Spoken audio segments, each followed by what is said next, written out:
Now then, crew, and welcome back to the Andy Mechanic YouTube channel.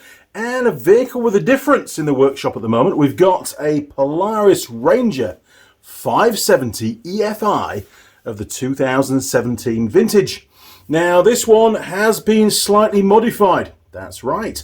What's been done, you say, Andy? Well, these machines have a bit of a reputation for destroying their reverse gears, and this one is no exception.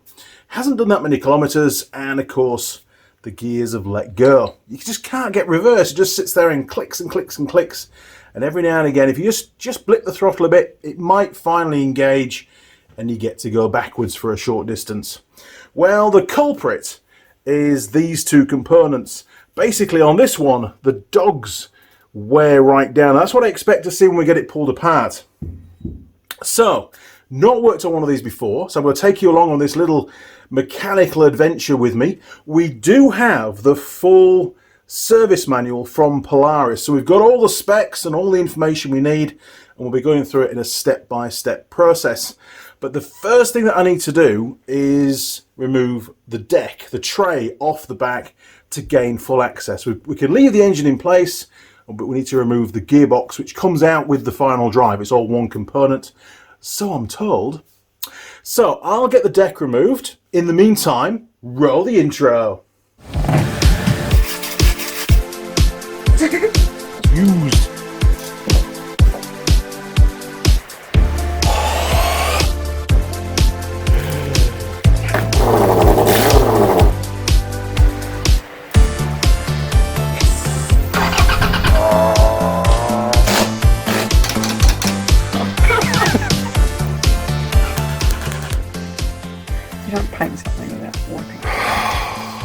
Honestly. Right, the tray is off and a few other bits and pieces. Let's go and take a quick look. What an easy tray to remove. There was just two pins with our clips at the back here. One over there. They came straight out despite the age of the machine. And a gas strut that again connects down there onto that pin with the R clip. Dead simple to get out. And what was most impressive compared to some other brands is there's a dedicated coupling on the wiring harness for the rear lights, so you don't have to take all the wiring off the tray, unlike other brands that I could mention. Very, very cool. Okay, so next step is we've got the CVT drive to strip, and I've got the drive shafts to remove out of the final drive down here, which is integral to the gearbox. So these have to come out. So I think we'll start at this end. We'll do this, get the drive shaft out, get that one out, and then we'll tackle the CVT drive. Now, if you're doing this job, and there's a lot of Rangers out there, these 570s, so I imagine there'll be quite a few people watching this video who have this job to do. So hopefully it's going to be helpful to you as well. At this point in time, it would be a really good idea to start draining the oil from the gearbox stroke final drive assembly, and then that way it's all out of the way. Now, where's the drain bung? Let's have a look. So this is the service manual. The drain bung is located on the bottom of the transmission axis. The drain plug from the rear of the vehicle. Remove the fill plug 1, which is there. Where's the drain plug? Boom, boom, boom. Place a drain pan under the transmission drain plug number 2. Where the hell's number 2? Is it down there? Oh, there we are, look. Okay, so right down forwards. They've rotated. We're looking now from underneath the vehicle. So the fill plug's here, and that's to allow the air to go in, basically. And then there's another one right down here, which is the drain, number 2. So I'll go and dig those out to remove lots of animal feces from this vehicle, and then we'll try and get them undone. Okay, we're going in. Impact wrench wasn't enough. Probably not been undone for a long time, or if it has, massively over tightened by the last technician. Jeez! Holy moly, that was tight. Okay, it's probably going to dribble a little bit, so we'll get the drain pan underneath. There we go.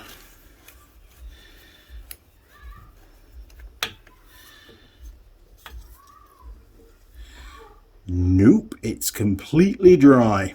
That's not a good sign, is it? That's the drain bung, I can feel it. Looks like it's the same size as the fill bung. 8mm Allen key. Hopefully. Yes. Okay, probably just as tight. Are you ready? Hold on, hold on. Jeez. Oh, man. Who tightens these things up? The Hulk, probably. Right, there we go. Okay, stay, don't fall in the oil. Okay, it's coming down. See what kind of condition this is in. Oh, look at that. Oh, there's some metal bits on the end of there, look. Nice. Oh, that's probably part of the gear that we're going to be replacing, actually. Okay, we'll leave that to drain. Let's crack on and get these drive shafts out. So first job, calipers out of the way.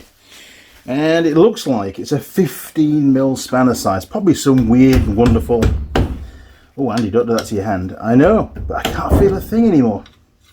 Oh, we've got Ben here, by the way. He arrived last night, and he's doing all sorts of stuff in his workshop this afternoon. He's a good lad. Yeah, 15mm. Probably some weird American size, but I only have metric spanners, so 15mm it is. Seems to work all right. They're a bit tight, which is probably a good thing for a caliper bolt, to be fair. The last thing you want is them falling out. Right, oh, still too tight. Jeez. Where's your ratchet spanners, Andy? In the drawer. Wasn't expecting it to be like that. Oh, there she goes. Oh, look at that. Somebody actually put some thread lock on. That is fantastic. How rare these days is that? Okay.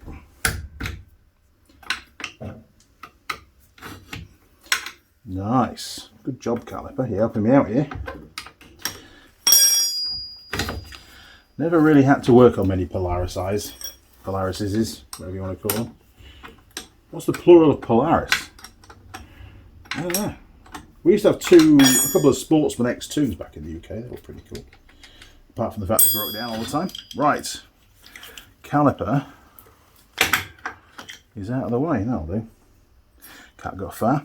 Okay, next job is to undo these two bolts. And then the knuckle, which is this bit, and the disc, and the hub, and the drive shaft should, in theory, all come out in one hit. Before I do that, I need to spray down these bolts because they're pretty rusty. Okay, Forge S409 to the rescue. Bit on there. And of course the bolt's the other way around on this one, so I'll stick some on that side. Very strange. What size do you reckon that is? Is it a 15 again? Oh, it is. Okay, I'll get the impact driver for that. What's this end like? Oh, it's the same. 15. Perfect. Will the impact driver do it? I don't know. Yes. Nice.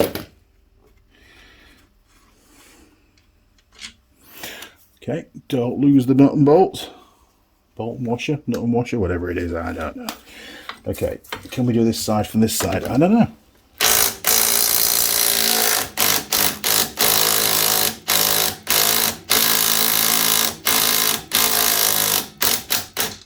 We can. Okay, nut stuck, nut stuck. Okay, will that pull through? Yes. Spanner. Neat little trick this, by the way. Spanner on there, push outwards.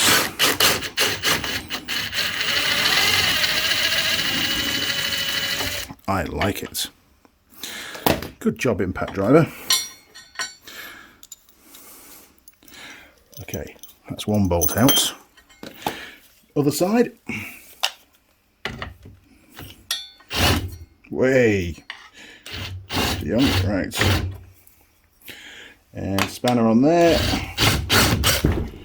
Ta-da! Okay, so look how clean that bolt is. It must have been replaced, surely. There's no way that that's, what, 9 years old? Not a chance. 8 years old? No way, Jose. Okay, so the next job, we can now hopefully pull the entire drive shaft completely out of that final drive, the rear diff, whatever it is.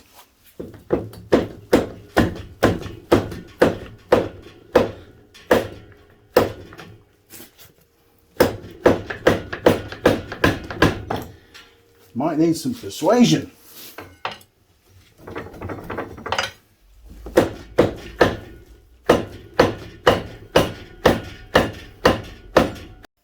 Some time later.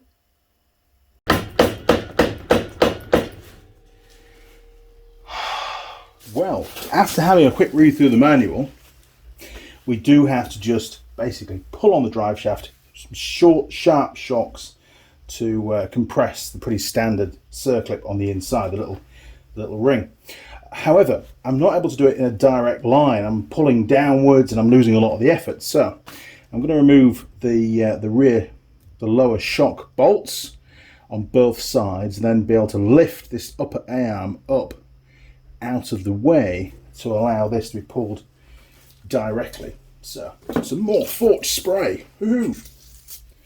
It's always fun to start to work on a new kind of vehicle, to be fair, because they're all a little bit different, they're all a bit quirky, but it's really cool to have a service manual to give you the pointers, because you can easily break stuff if you're not careful.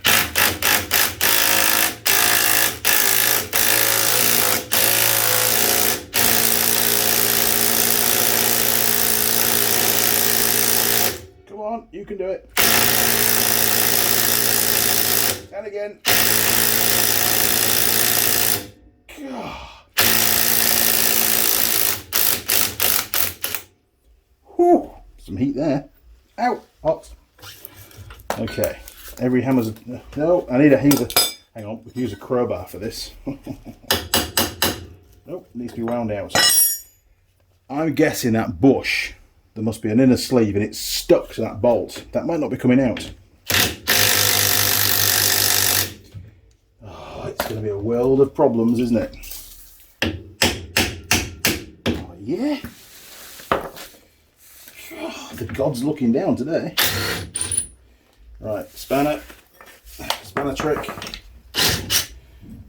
Do the same on the other side, and then because the sway bar then has got no pressure on, we should be able to lift this up and down. I'll push it down, stick that through the hole, and then lift it up, I think. Right, I've stripped the other side as well. Hopefully, the sway bar is going to play ball. We can push this down. No. Okay, I'm going to whip both shocks off, get those out of the way. And I might even end up taking these A-arms out, just to give me more access. Why not take more bits off, Andy? You've got all the time in the world. I know, should have been washed, shouldn't it? Yeah. It's alright, so we're only doing a gearbox job. Okay. A bit more spray. Jeez, we're getting through the spray today. Now, you can't really get in with a windy gun or an impact wrench on this particular bolt, so we'll go old school.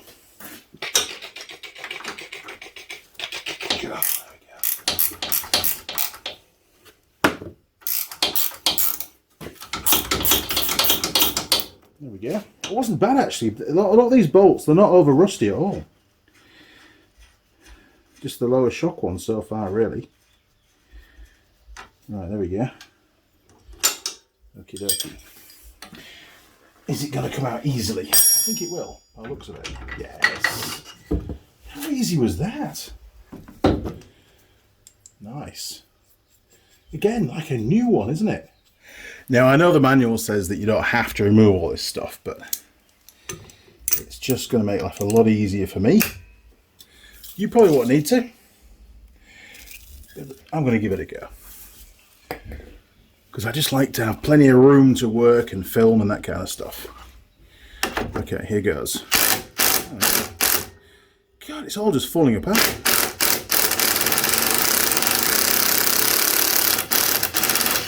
There we go. Right, we'll have him out of there. And with the other side, once that's undone, I'll be able to rotate this up and out of the way. tools everywhere. It's not like me at all. Right.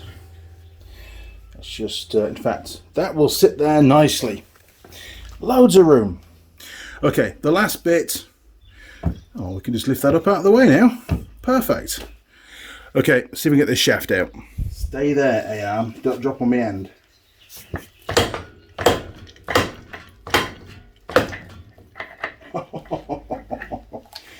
I think that one's died.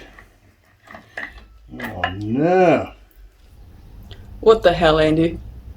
I'll have to order a new CV boot and we can install that during the rebuild. Oh dear. Always cut towards your buddy and not towards yourself.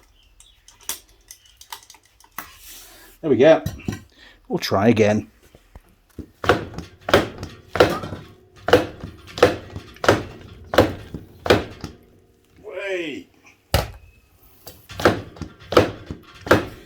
So what's likely happened is on the end of the tripod joint that goes into the final drive, there's a little circlip, like on many drive shafts like this, even on cars. And sometimes they don't want to go in the little groove and come out, which makes it fun. So I'll persevere. Okay, I've given up on the other side for now. So for prudency, I'm going to remove the hub, the drive shaft out of the back of the hub, so just to make it a bit easier. Because this one's probably going to be just as hard. So we'll get that cover off. Yes, in hindsight, we should probably have done this at the start, but you know. Sometimes you try and take shortcuts and usually it bites you on the arse, doesn't it? That's alright. Man, all this stuff looks pretty new. I wonder if it's had new drive shafts at some point. Okay, here we go. Oh, undo. There we go. What a machine! Good bit of kit there.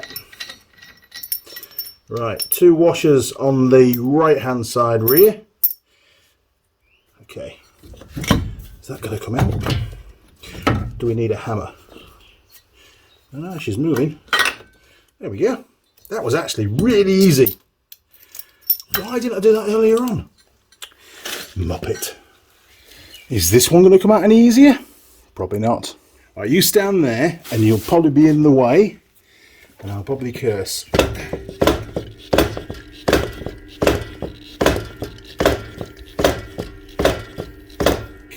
damn it, Polaris. Why are you the way you are? It shouldn't be this hard, should it?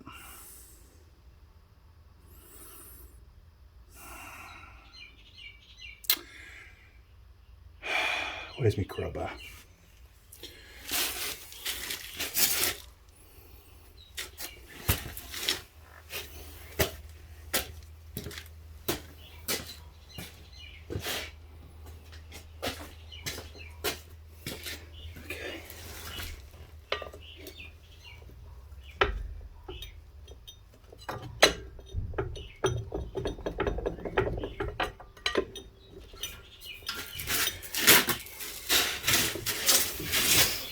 Right, we've got some pre-tension on there. I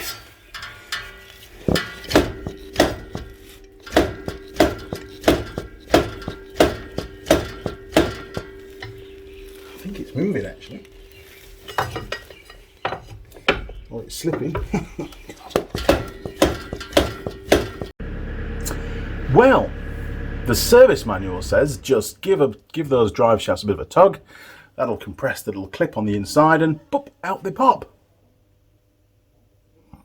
Not today, they won't. It's quite common for rust to build up on the inner splines on those drive shafts and get behind and underneath the little circlip and stop it from compressing, which is exactly what's happening on this particular machine. So I've got no option but to remove the drive shafts from the inner tripod joint, leaving the tripod joint cup in situ.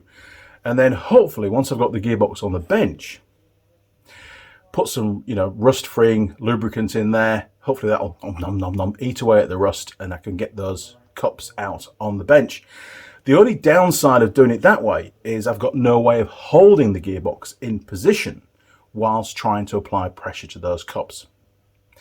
It sort of makes things better, but worse.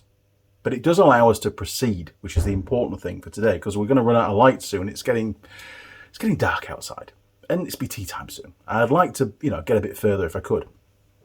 So I'm going to pop off the clamps. Obviously, there are use once clamps, so we'll have to order some more. Pull the boots back, and then extract the drive shafts from those cups. It's going to be a really greasy experience, so it's time for some gloves. Here we go. Okie dokie. So I'm going to have to remove both the two clips. I'm just going to cut them off because we need to fit new ones anyway.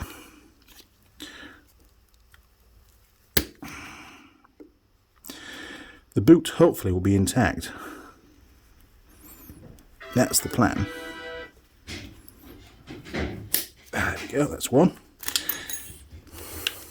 I think this is about the only access point is down from the top. I can always give it a bit of a back with a screwdriver if need be to deform it, but I'd rather not risk the boot if I can help it.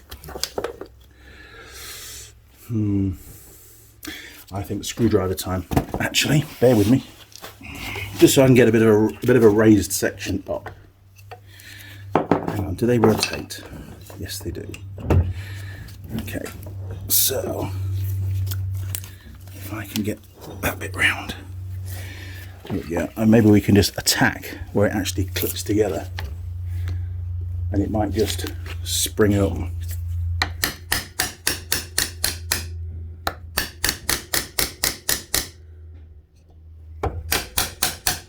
There we go. Getting underneath now.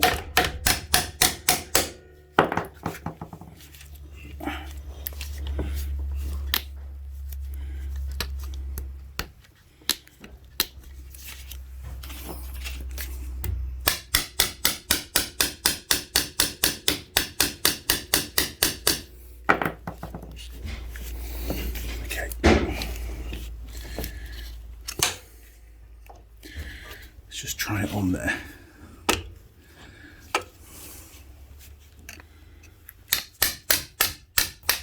That's the one. You just pop back there if you want.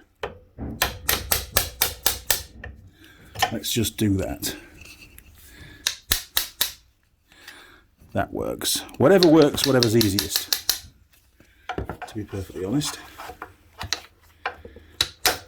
There we go. So that boot should now come off. There we go. I'll pull him back out of the way. There's all your grease. That's lovely, isn't it? Now, some of these joints will have a circlip hiding under the grease that we can get a flat screwdriver under and just ping out. Others just fall apart. This one has a circlip because it's not coming out. So I'll get some blue roll, give it a bit of a clean round and see what's going on. And we better bring Torchy in on the game as well. I'll do one side with you. There's no point in doing both to camera, because I'm just going to do exactly the same thing to both. I can feel a... Yes, I can feel a circlip.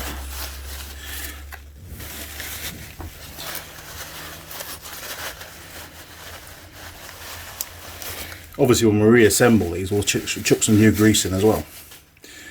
Okay, let's give them a bit of a thrash down. So you can see there's a little circlip just under there. I'm not sure where the end is, but we'll give it a go. There he is. So we really need the end, ideally. That's not the end. Let's just rotate him around a bit.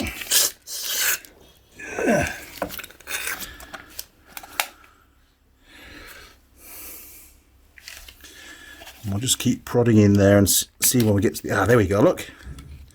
There's the end. So we'll just work our way around.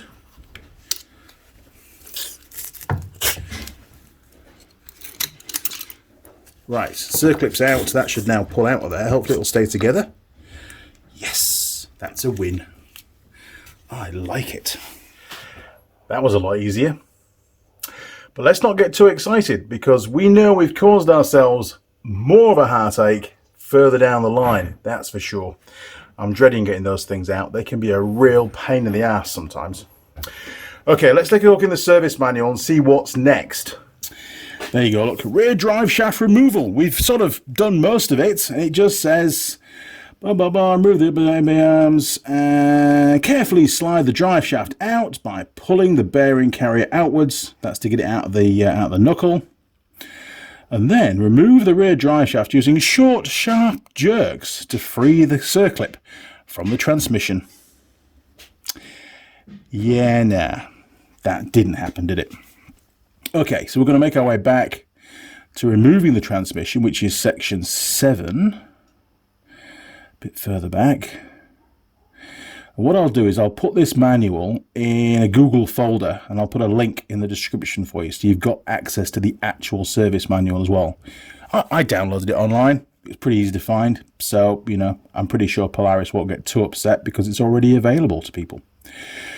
And it will help you immeasurably. Okay, section 7, let's just keep flicking because there's quite a bit here. We're going to get to all this later on when we split the gearbox, but for now, I just need to know what else needs to be done. Chapter 7, transmission. Here we go, look. Transmission removal, 7.5, so we're not too far away.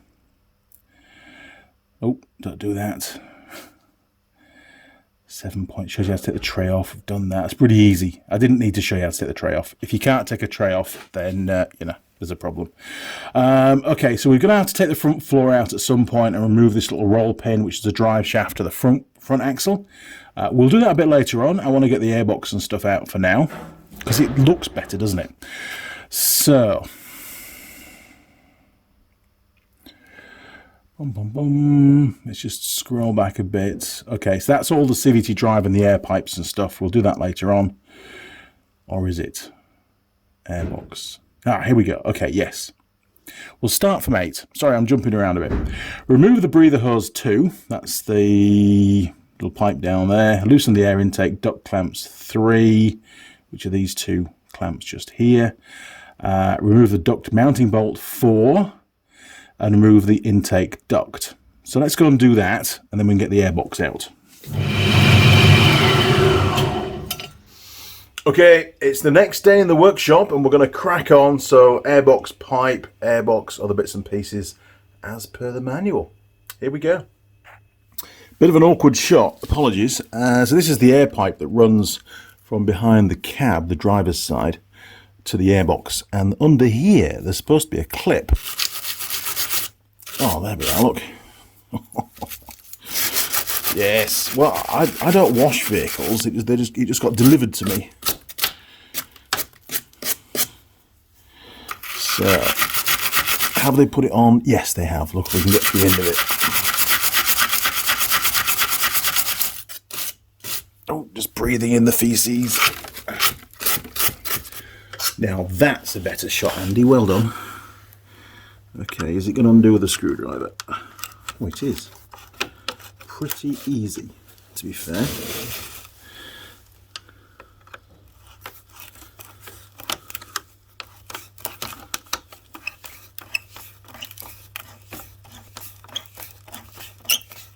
Oh, that should be enough, I reckon. Just pull him down a bit. Maybe a bit more.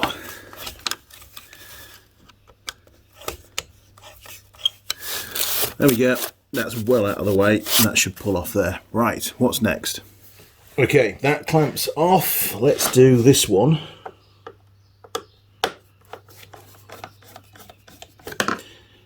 Nice and easy to undo, not corroded at all. Often these clamps get really badly corroded up. You ain't about to fit new ones, but maybe not on this occasion. Okay, I'm not sure if I need to undo that one as well. We've got a bolt down here, 10mm by the looks of it. Ratchet spanner. Yes. Left-handed as well, look at that. For your viewing pleasure. Okay. I say that because my right hand would cover a lot more of the camera, you see. So. It's much harder when you're filming stuff.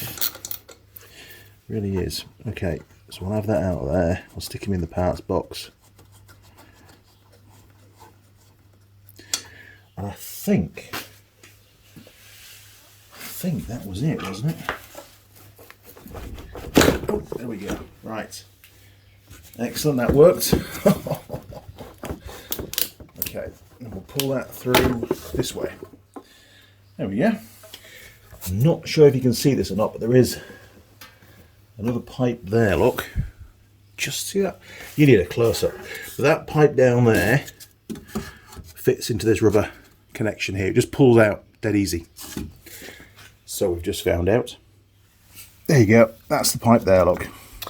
Now we need to undo the clamp between the pipe from the airbox to the throttle body. And it says in the manual to undo the idle speed control valve by the looks of it. There. Okay, it's one of those. All right. And of course it's full of mud. There we go. Nice. I'll just ease that out of the clamp.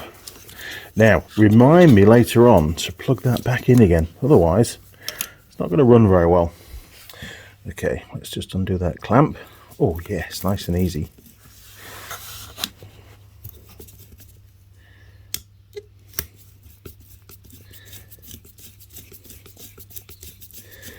That'll work. Right, so there's supposed to be a bolt that holds the airbox in. Let's find that. There we go, look, right down there, on top of that really well cut, lasers cut brackety thing. Very nice. And hopefully it's captive. You'd hope so, wouldn't you, really? And of course, I don't think it is. Is it? No, it's just spinning. Right, I'll go and find a spanner. 13 mils socket size it was on there anyway. How can they make that not captive? That's ridiculous. Right, I managed to wedge a spanner on. Hopefully it'll stay in place. Fancy not making it captive. Whoa, still there. And what I'm doing, I'm keeping pressure on the extension bar, rotating it with my fingers to keep the spanner held against the frame. It'll just drop off when it's done. Oh, it didn't go in the oil. Excellent. Yes, the oil tray is still under there. That's going to be an arse getting the nut back on again. Should weld the nut on, make it captive. Oh, I just saw a spider. Don't like spiders. Okay, in theory I should be able to pry that back now. That boot. There we go. Off the throttle body. And then, a bit more yet. It's a good fit. Wow, that's a long flange.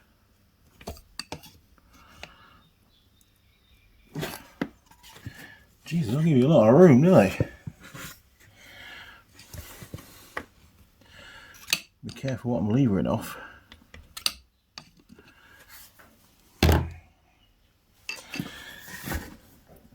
Or do we lift it up and then it comes off from underneath, maybe? Let's try that. Hang on, I'm going to take the lid off. Give it some more room. Right, lid's off. That could probably stay in there. That should give us a little bit more room, I think.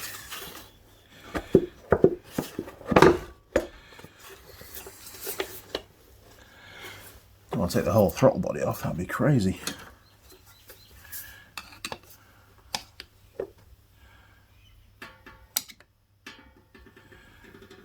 Come on, you can do it. Nope, back to the original. Hang on, I'll put some spray on that, make life a lot easier. Alright, bit of silicone spray. That should free that rubber up a little bit. We'll see if we can get the airbox up the back first. I don't know. Can you see what's going on? You can. Okay. So it's very tight on these two lugs at the back. But I think once they're beyond this bar, this bit of box section, the whole thing should lever out, come off the bottom of the throttle body. It's very tight there. It's not quite what the manual says, is it? Don't want to break the airbox, so be a bit careful. No, it requires the airbox to flex too much. That's not going to work. Let's just...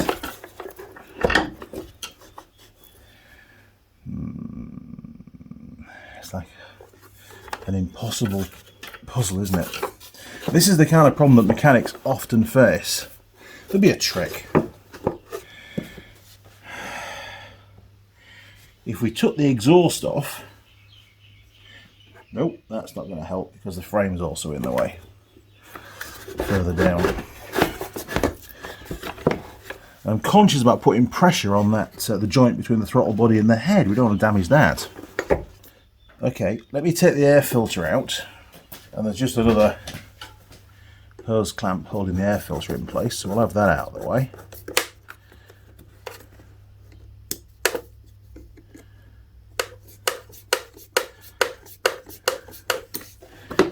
There we go, that's that gone. It's full of mud. Dust. Okay, oh wow, that's really hard. I was hoping to try and push that seal in and bring that into the airbox. That's not going to happen. It's rock solid. So, do we just take the throttle body off the head? Is that going to help? We shouldn't have to do that. Let's have another go easing this airbox over here. Oh, wow. That's one.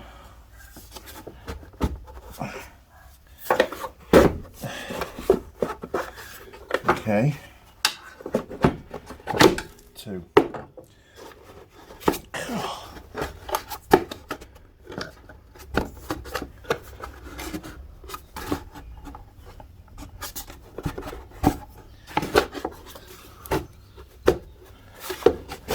There we go. Wow! So the trick was to bring each clip over here one at a time and then bring the airbox round to this side and up. I did not like that at all. Not one bit. So this is the bracket where the lower airbox bolt fits, and this is where the non-captive nut was. Quite difficult to do it on your own. You could do with a buddy to hold that nut stationary so you can undo it. This is the goal, by the way. This is the part we're going to be taking out. Right, I need to put an old glove or something over there to stop any dirt going in the engine, and then we'll take another look at the manual, see what's still to go. I suspect, looking at this, we're going to have to remove the throttle body anyway to be able to lift the gearbox up and out. I don't remember seeing in the manual it tells us to remove the throttle body. Quite bizarre. We will go and double check. Maybe I didn't spot that.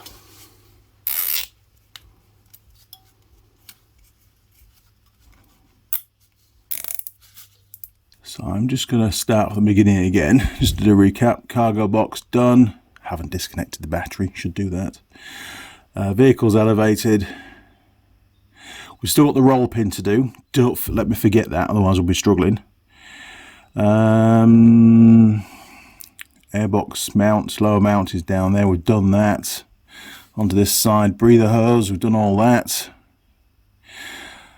Disconnect the main harness from the idle speed control valve and the TPS at the throttle body.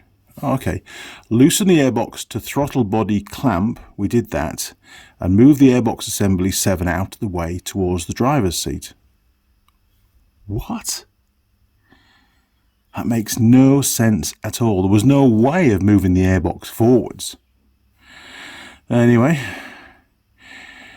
Remove the outer clutch cover drive, but it doesn't say to remove the throttle body. That's madness. I really thought that it would. So, what I would suggest, if you're doing this job, you're going to have to take the throttle body off the head to get the gearbox lifted out of the vehicle anyway. Do that and it'll come out with the airbox. Just make sure you disconnect all the sensors and actuators and stuff in that area off the harness. Okay, so we need to take the throttle body out.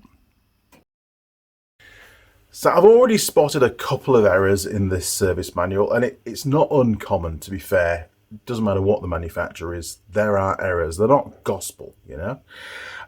So for this job, like I've just said, take the throttle body out.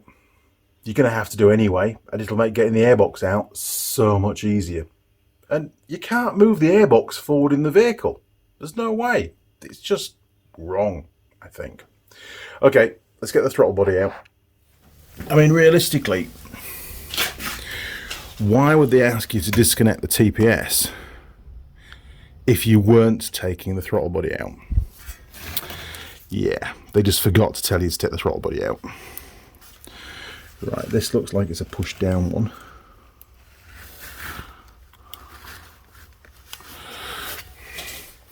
Don't want to break it off at the mount, that would be bad. Don't want to undo the bolt because then it won't be calibrated. It's probably full of dirt under there.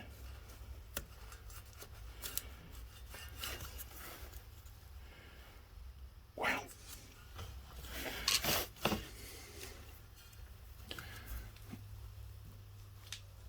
Jeez, that's tight.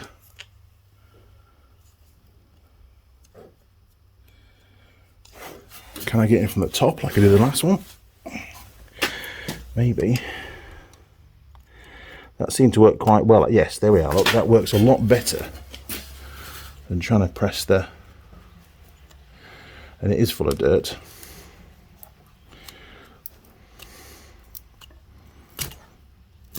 Oh, Steve from Simply Diagnostics would be very impressed with that. Well done, Andy. Feels quite brittle plastic, and I was very concerned about it breaking on this mount. Okay, that's off. This one is off. And we've just got the injector to go next. Again, quite brittle plastics. You'll have to forgive the fingers. But it has to come undone. Realistically, it does. There's not a lot of cable on there. Can't do the trick we did before, which was to get to the other end of the... Ah, there we go. Nice. Okay, those are out of the way. Don't see any problems with that wiring. No little mice has been in. Okay, we've just got the fuel onto the fuel rail to disconnect, and I think after that, I think we're good to go. Now, with these, similar to the Yamaha ones, to be fair, this little clip here needs to come outwards by the looks of it. So we'll just ease him up. That little white line is a factory check to make sure somebody's checked that it's been put on properly. So we'll just ease those back. They can be quite brittle, especially when they get old. Right, that's one. Same on the other side. There we go. Now, it's going to be under pressure, providing the pumps, the non-return valve is working correctly, so it's going to spray a little bit of fuel. Not too bad. Right, we'll put a bag over that to stop contamination, and a zip tie, and then we can get this out of the way. Last thing we want is dirt getting in the injector. It doesn't take a second to do. There we go. I'll just stick him over there. Good practice. And then we'll zip him out of the way because we don't want to damage that fuel line either.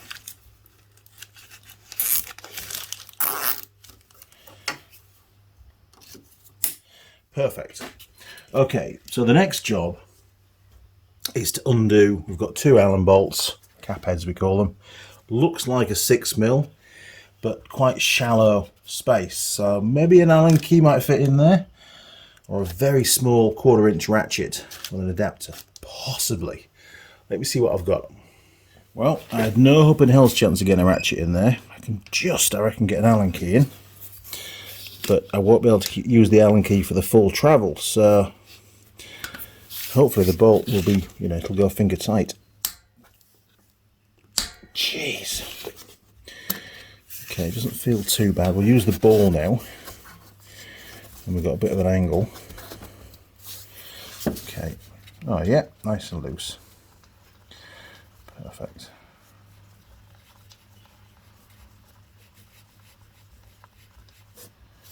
That fuel is just running down my thumb off the fuel rail. We should put another bag over here, really, to be fair. Right, that's one out. All right, let's see how we get on with this one. This one's a bit tighter and it's real close to the TPS, so again I've got to be careful I don't slip and smack into the TPS unit.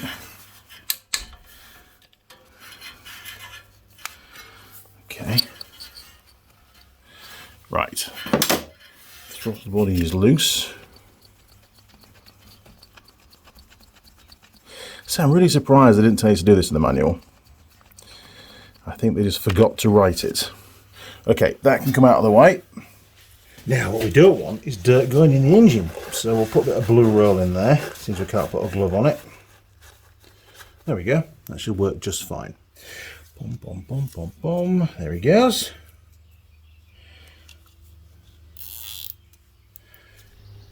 So, what's next, Andy? Well, apologies for jumping around a little bit compared to what the manual says, but I think we'll tackle what I think will be another difficult job.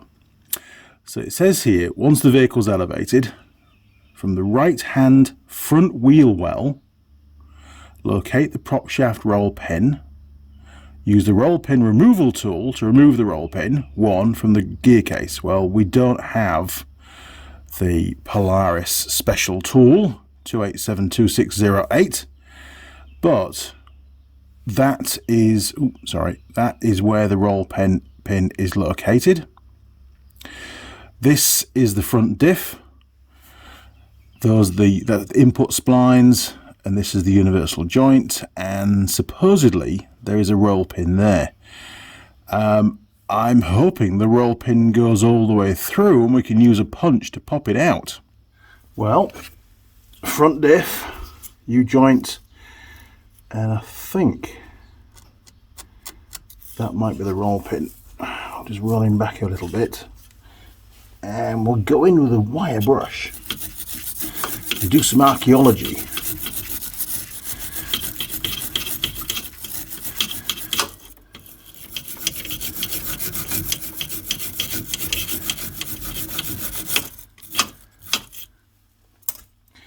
Now, does that look?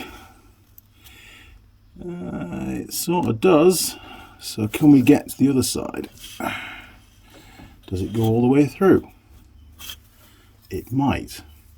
Otherwise, how on earth would they ever expect you to get it out?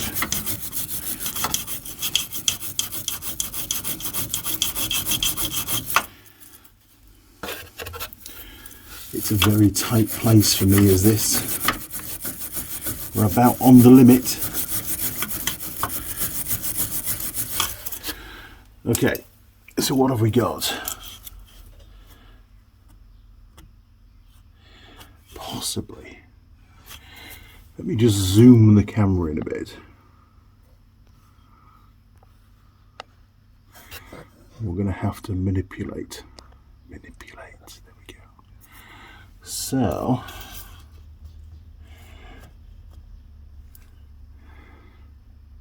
that looks a lot smaller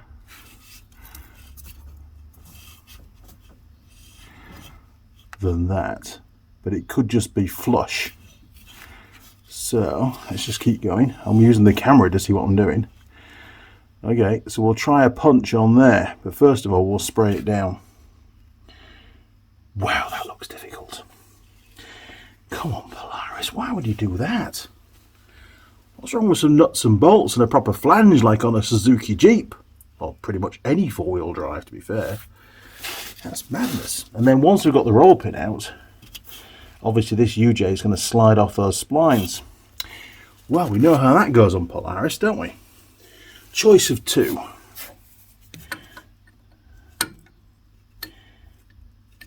Or do we hit the side that's sticking out? And that will draw some fluid in, won't it? And we know what diameter it is. Clever, Andy, clever. Not really. Okay. We are assuming it's going to move. I reckon that's not too big. Right, bit of turbo craft. Sorry, rust off turbo power. Here we go.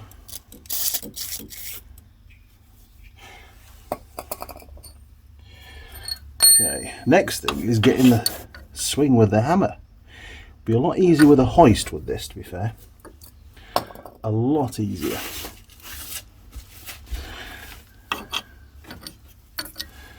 It's going to be pretty seized in, I reckon.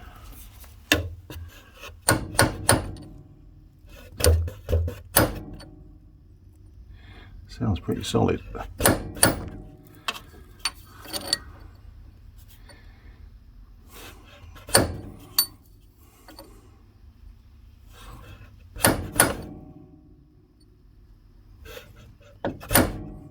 Sorry about the vibrations. What I don't want to do is to round off the end. Alright, any sign of... Jeez. Any sign of... Right, well, okay, so we've got some fluid that's come through, so we know that that does pass all the way through. Maybe we'll try it from this side, because it might... I know they say it's a roll pin, but it might have a head on it. So we'll go down a size. Stick that on there. Sorry, camera. Well, it feels like it's moving.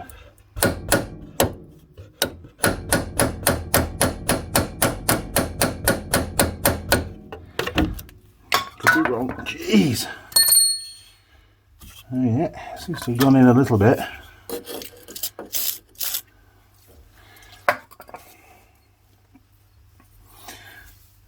Holy moly.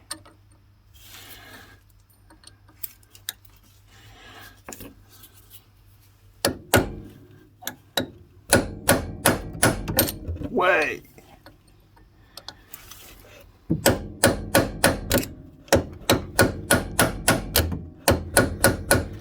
Okay, we need to come down a bit. Rotate. This is very difficult with the camera in the way and no hoist.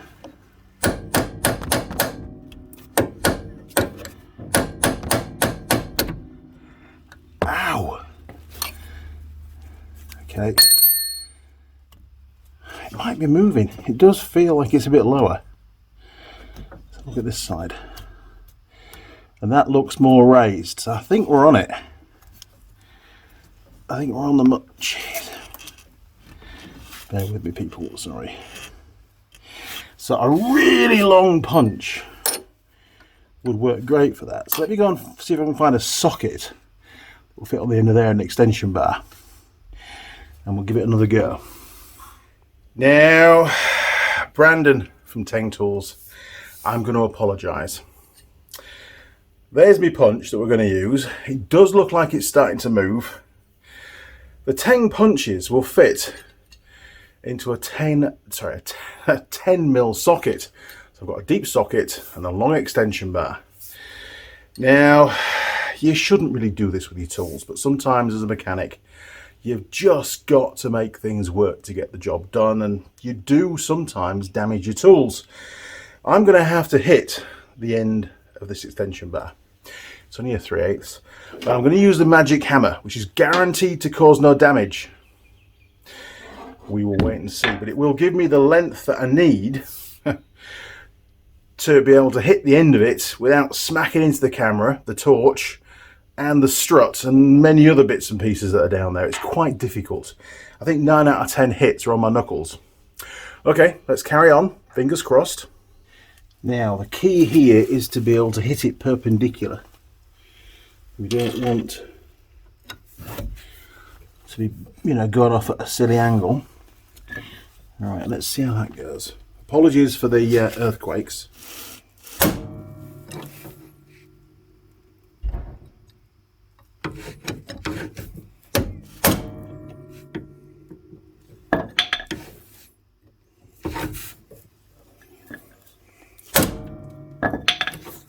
Wow, she's stubborn.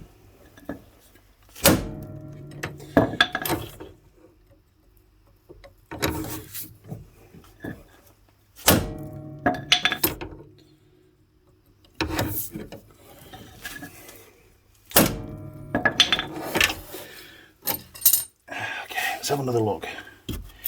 We only get one chance at this.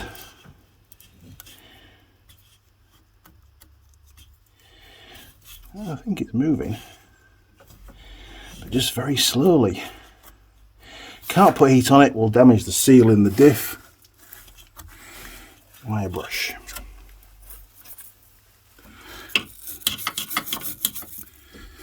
Let's have a closer look.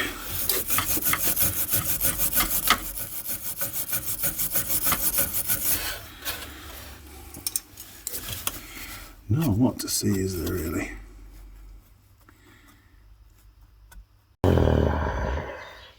Right, I'm going to persevere. There's no need for you to watch me go through all of that pain. I know you want to, but there really is no need. You'll get bored.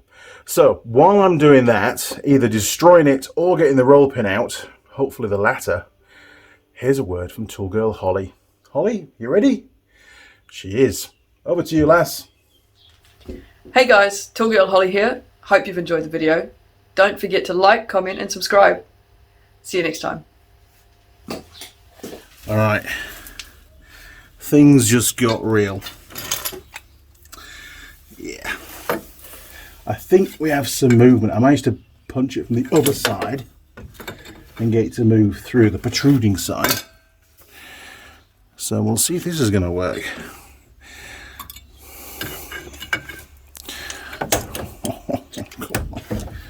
There's not a lot of room in here. Nope, needs to come down a bit more. There's everything in the way. Don't want to take the strut out, that would be ridiculous. Right.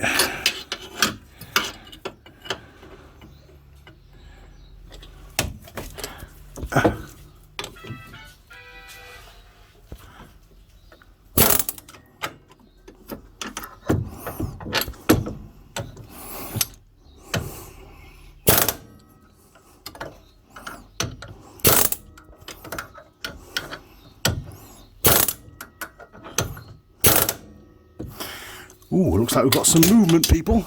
Yes. Look at that. We've got about 5 mil down. Big Nasty is working just fine. Thank you, Jim Haynes. You solved the problem for me. I wonder if we can go up a size in punch now. Yes, we can. Let's do that, so we're not munching the end of it. Okay.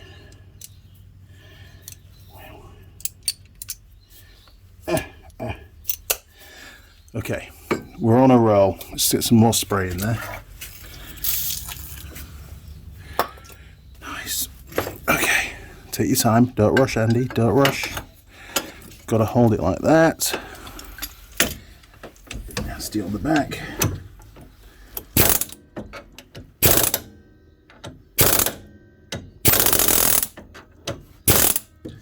I think we're about there. We'll finish off. Oh, sorry, camera. Finish off with a hammer from here. Maybe. Nope. Let's just finish a Big Nasty. What the hell? Goodbye, roll pin. Okay. Let's see what's going on. Oh, it's gone. It's down there somewhere. Fantastic. That was close. So, roll pin is out. I am very, very happy. That could have gone tragically wrong. But thanks to Jim Haynes, Big Nasty did the trick. Now, some may say, Andy, that was way over the top for the job. It was way over the top, but a very confined space without a hoist, camera in the way, torch in the way, plus all the steering mechanism and the strut.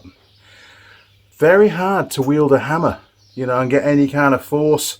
Using the extension bar worked a little bit. We did get some movement, but I thought, hang on a minute, I've got a hammer on a button. Let's use this. Brilliant.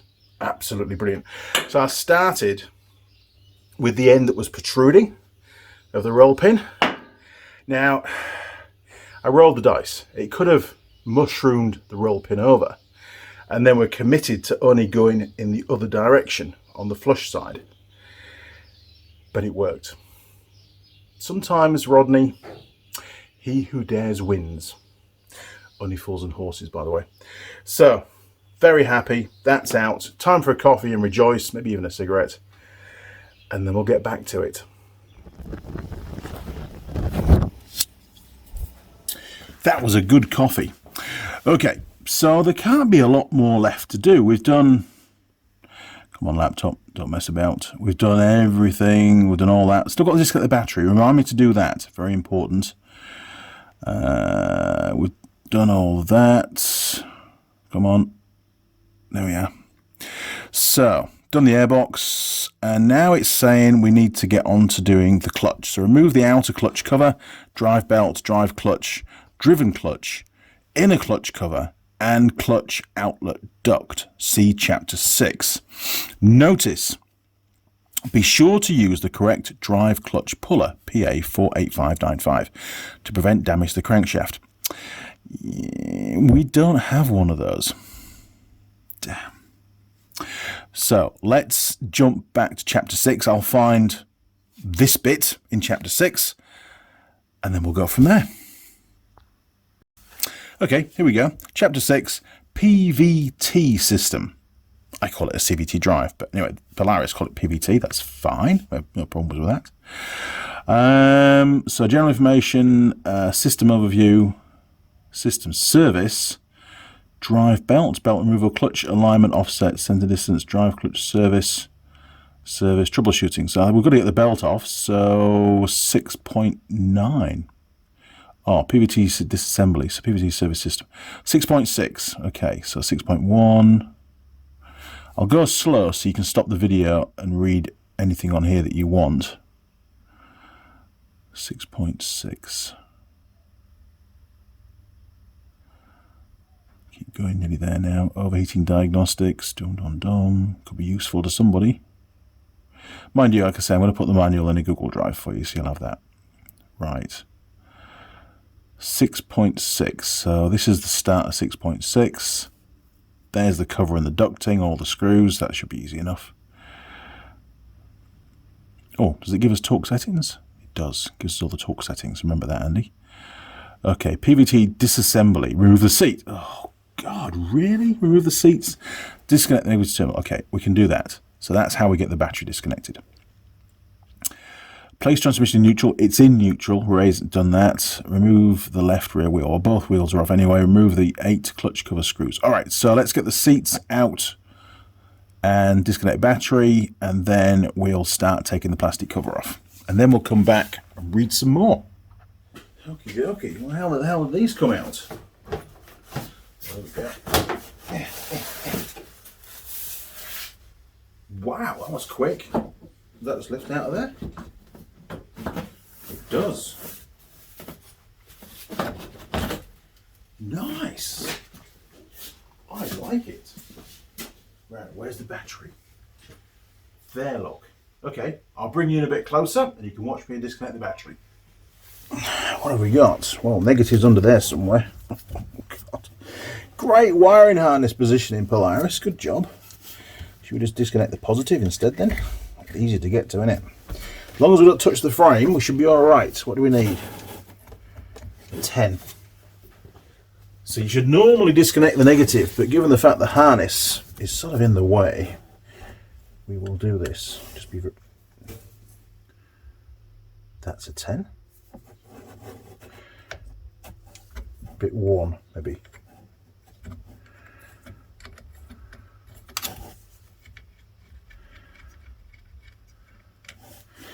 There we go. Pull him out of the way. We'll put that back in there again for future so we don't lose it. Okay. Took him up out of the way. Perfect. Okay, battery. Jeez, look at those wires just rubbing against the positive. That's a fire waiting to happen, is that, isn't it? Push those down there out of the way. Okay, right, to the cover. Okay, well, it looks like 8mm bolts, just a ring of bolts around the outside.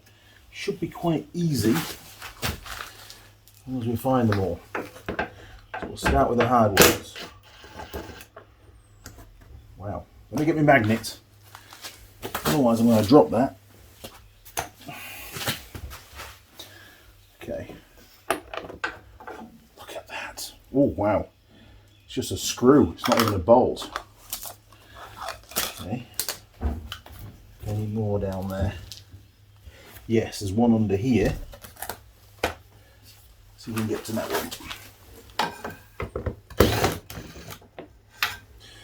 Magnet to the rescue. Yes. Okay, any more around here?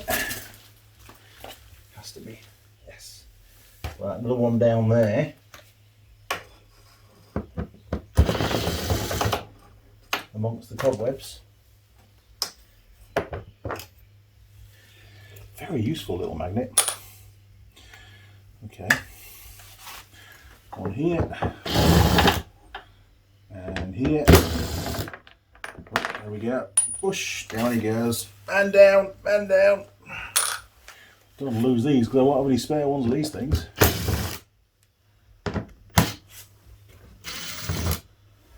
Okay.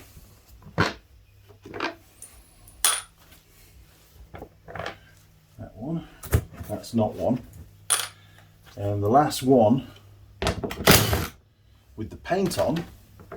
So John in the factory did it up. Good job. Quality control check. So I think that should just lift off now. He says.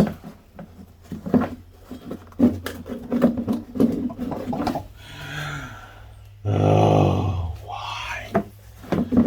Why would they make it so hard? All the bolts are out, so it's just caught on this bit of frame here. Do I need to lift the gearbox up? I can't, it's all bolted. It's on rubbers, hang on, it's on rubbers. We could probably do that.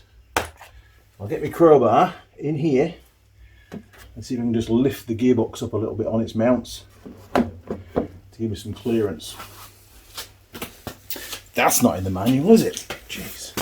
I say a crowbar, it's more like a pry bar. It's a snap-on one actually. It is, very good. I've had it for years.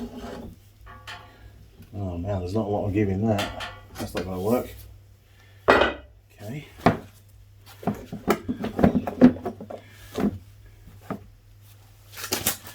Why are you not coming out?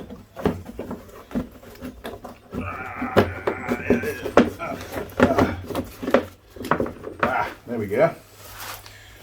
Beautiful piece of engineering. What the hell's going on here? So the belt is quite slack compared to the Yamaha ones that I work on. And I think it just grabs the belt when you pick up the revs. So when you're idling, the pulleys are just basically spinning. This pulley's spinning. This is the crank. Comes off the crank. This is your input, your primary sheave, I'd call that, or your master pulley, and this will be a slave, secondary sheave. So the belt is just constantly rubbing against the drive surface on the primary sheave when the vehicle's sat idling. That's not ideal. It's going to cause wear on the side of the belt on these flanks. These are the drive flanks. And then when you bring the revs up, the components in here will cause these two halves of the primary pulley, primary sheave to come together and then grip the belt and transmit drive. Very similar to how a lawnmower drive system works. quite archaic, in all honesty. And that's why Polaris, the belts don't last as long as the brands where the belt is permanently tight and they have a separate centrifugal clutch to do that initial engagement. Yes. Okay, so we've got to get the belt off. So we've taken the cover off. Let's go and find out what's next. Interesting. Never taken one of these apart before. We've done that bit. That covers out of the way. Mark the drive belt direction of rotation and remove the drive belt. See drive belt removal. Okay. Let's find drive belt removal. Ben is on Trevor the Tractor for some reason, don't know why. Okay, so belt removal. We've taken the cover out. Mark the drive belt direction of rotation, so we'll use a yellow pen for that. Remove the driven clutch mounting bolt. So the driven clutch, secondary sheave, okay, the slave, one at the rear of the vehicle. Let's undo that bolt. Any mention of it being left-hand thread? Remove the outer sheave. Remove the belt from the vehicle. Okay, we can do that. I wonder what he's up to. Okay, we're going to mark the belt, so we'll just put an arrow. Obviously this turns in that direction, and that turns in that direction, so we'll put an arrow on the belt in that direction. And hopefully it'll still be there when we come to put it back on again. Now, this is a very tight 15mm. There we go. Right, just fits. And there's no mention it's left-hand thread in the manual, so we'll give it a go.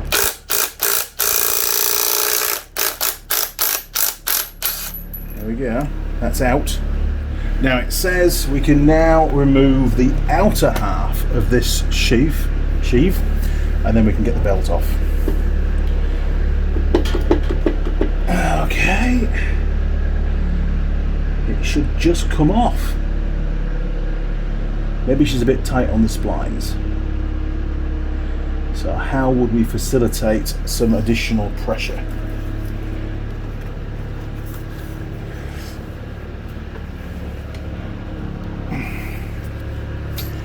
I don't know.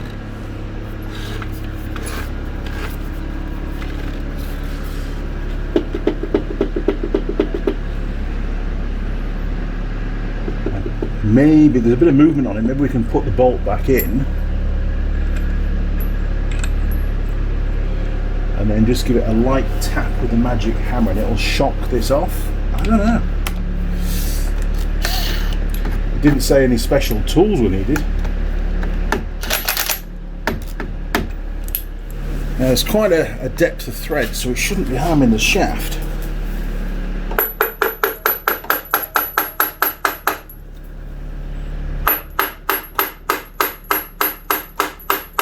I'm just putting some light pressure on the back of the sheave, on the outer part, the outer half.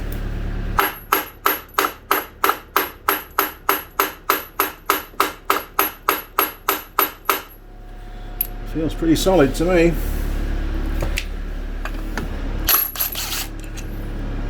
Why is it not coming off? Must be tight on the splines.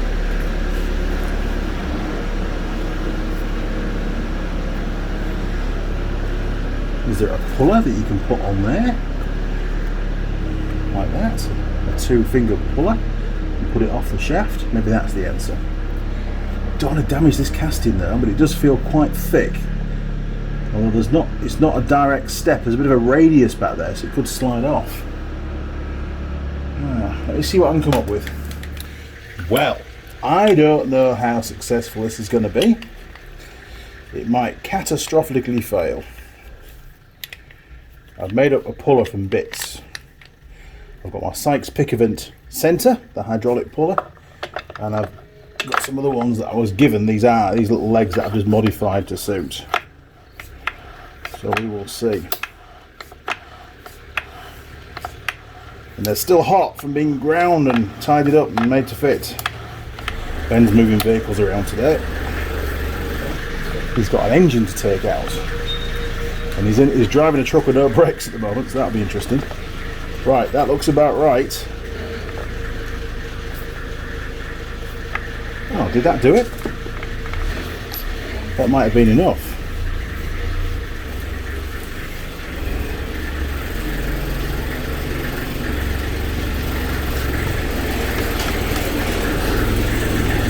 Maybe.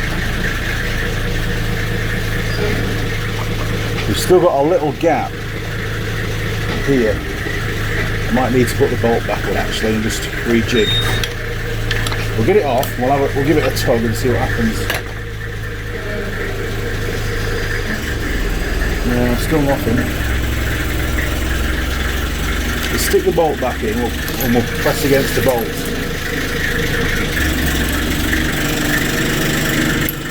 That should work. Let's just do a little bit at a time, that's all. I'll go see how we do that now. Okay, let's see if that's going to work.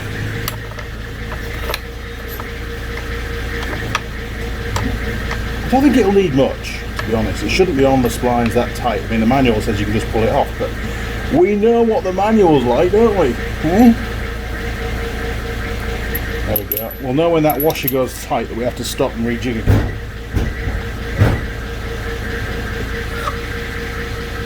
Jeez. There's a bit on there now. With a hydraulic pulley you've got to be so careful because you can put a lot of pressure on, and this is only cast aluminium. But it's got to come off somehow, right? And it shouldn't be tight. Maybe a little tap with a magic hammer might help.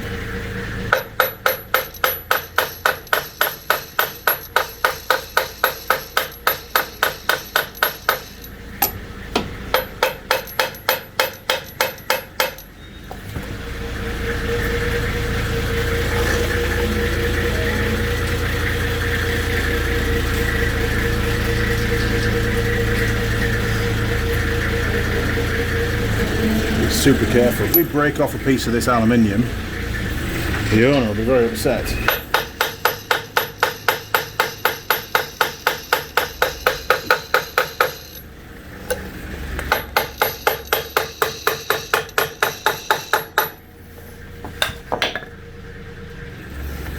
Well, I'm sure as hell we're going to be able to pull it off, were we?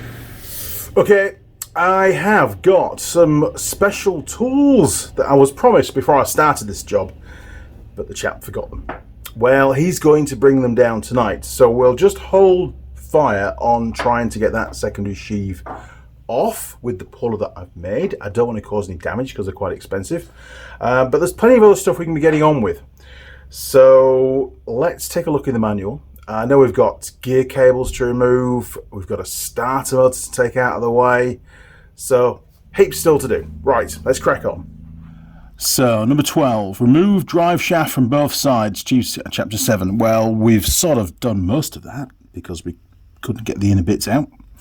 Number 13, place a spacer or support between the vehicle frame and engine to hold the engine up in position. So a bit of wood basically. And then remove the clip and the washer securing the shift cable to the bell crank. Okay, well, we're going to find a bit of wood. Yoo-hoo! This diagram is quite useful, so I better show it.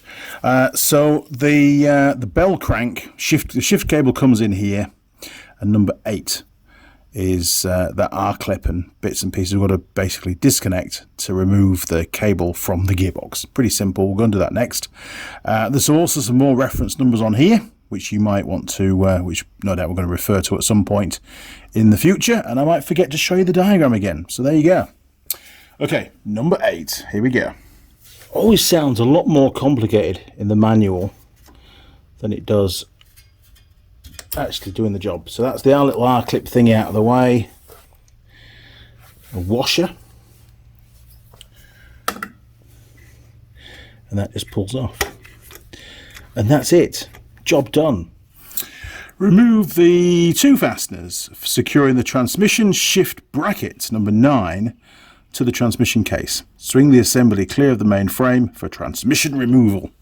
Okay, so number 9 on that same diagram. Bear with me, bear with me. Okay, right, number 9. So there's a bracket just below where the cable is, those 2 bolts. This looks a bit different. This has got the park brake, a handbrake mechanism, running through those same bolts. Didn't see that on the diagram. Okay. So that's the upper bolt. Oh, super clean again, look. Right, where's the other bolt? Ah, okay, it's just there. Question is there enough room to get a socket on? Why? Come on, Polaris, what are you playing at? That's just ridiculous. And that bolt goes all the way through the pads by the looks of it, but there's not enough clearance. I wonder if I can just put a pry bar in there and push the whole thing forward just enough to get a socket on there. It's fighting me. It's fighting me. Now, the last time I tried to flex this gearbox around a little bit, it didn't want to know, did it? Oh, maybe just enough.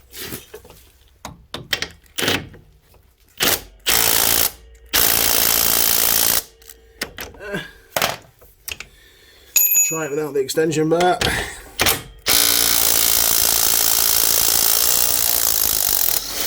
Yes, just. That's what we call perseverance. Whew. Okay, so we should be able to move this whole assembly out of the way. There we go. It was just a bit stubborn. Okay.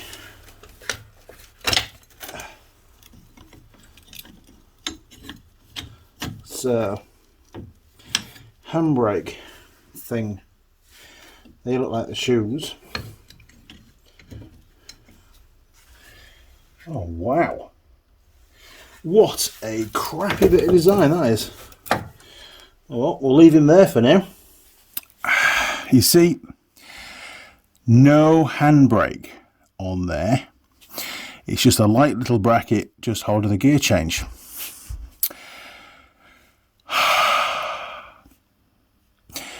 That's why you've got to keep your wits about you with these manuals, people. Okay, so we've done that. Number 16, disconnect the vehicle speed sensor, number 10, and the gear position switch, number 11, harness connectors. Cut the tie strap, cable tie. Note harness routings for reassembly. Well, the video will do that, won't it? Okay, so number 10 and number 11. Trying to only move the screen on the pictures. Come on, thank you. 10, 11. Those 2 wiring connectors. Right, little screwdriver again. Alrighty then. Okay, plug number 1. One finger, how was that? Right, we're going to cut that cable tie. And we've got this one to undo as well, same kind of clip. Oh, so easy. We'll get rid of that one.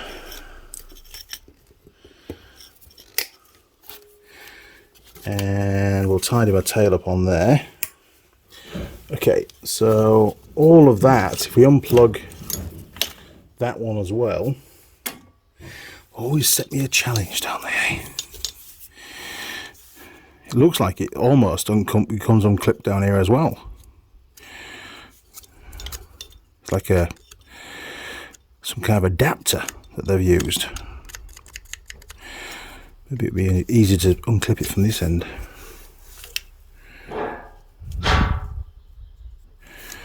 Is that a clip? Don't know, that might be just for holding it onto a metal bracket, actually. This looks like the clip, obviously full of mud.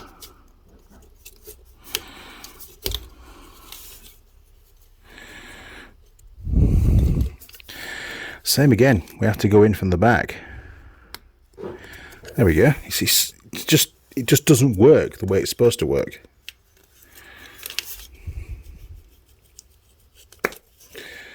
Oh well, pretty clean, no green crusties. Right, we'll pop him down there out of the way so he's not going to get crushed. And then we can get rid of this. Woohoo! Ben is busy taking an engine out of another patrol at the moment, so hence the noise. Okay, so we've just done those two connectors there, 10 and 11. Let's just flick back this way, jumping from one picture to the next. Okay, 10, 11. So number 17, remove the transmission vent tube number 12. Where is number 12? 12. Ah, big long sticky up thing that goes near the bushy thing. Easy. That shouldn't be too hard to get off, should it? Spring. Oh, it bent already. That's great. That's a bit shitty quality, is that one. Okay, can we get that off? Do we need to give it a little bit of a... to break it free? I don't know.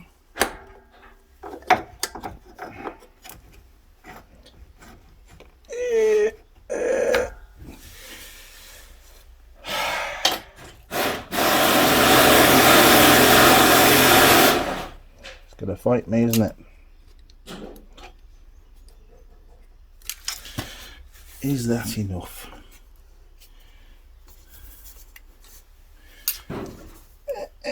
That's where you lose your knuckles.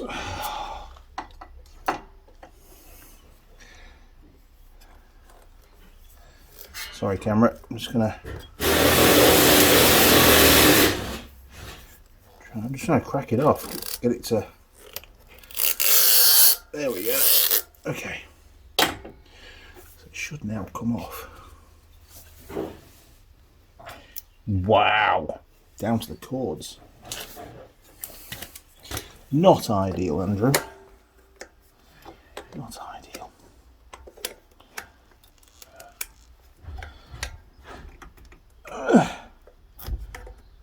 Why was that tight? You're only a pipe. You're going to hate me for this, but I'm going to have to cut it down anyway to tidy it up, and there's plenty of spare, so we will just do that. Take the tension off. And then we'll cut it down. We'll cut it down right now, so we remember.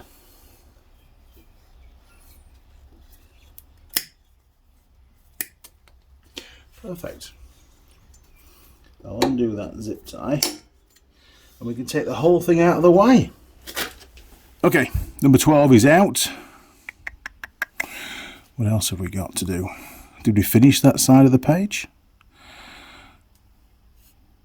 We've done number 17, so 18 was the start of the next one, wasn't it? Okay, 18. Internal. Remove the parking brake cable and ASM. What is an ASM? And the parking brake cable is already off the gearbox on this particular vehicle. We've just done that. Awkwardly off, but it's off. So maybe this particular model has a different style parking brake. So I've got to ignore that. Remove the wire ties retaining the main harness to the transmission and mounts. We've done that. We've done that already. That was the other extra bit that we did. 20. Oh, God. Remove the two bolts securing the starter motor to the engine. Remove the starter from the engine. Make note of the wiring for reassembly. Okay, so it looks like we've got a stud with a nut at the top and a bolt at the bottom. Number 13. Starter motor coming off. Right, first job. I need to get rid of this bracket. It's in the way. So I've got this as a 12mm spanner size. Feels a little bit loose, however, so it's probably some weird and wonderful American size. Did I just undo the wrong one? I did, didn't I? What the hell, Andy? Let's not worry too much, because they're, we're going to be splitting the gearbox anyway, aren't we? Okay. Wow. So Ben's bought another Patrol. Short wheelbase, 4.2 diesel. You'll find out more about that one on the channel soon. Woohoo! I know. There's no garden left. It's full of Patrols and other vehicles. Okay, can I get that one with this, or do I really ratchet? There we go. Good job the battery's disconnected, isn't it now? I'm surprised you've got to take the starter motor off, to be fair. There's sort of plenty of clearance. Well, maybe not. Maybe there isn't. Maybe somebody's got, we best take that off just in case.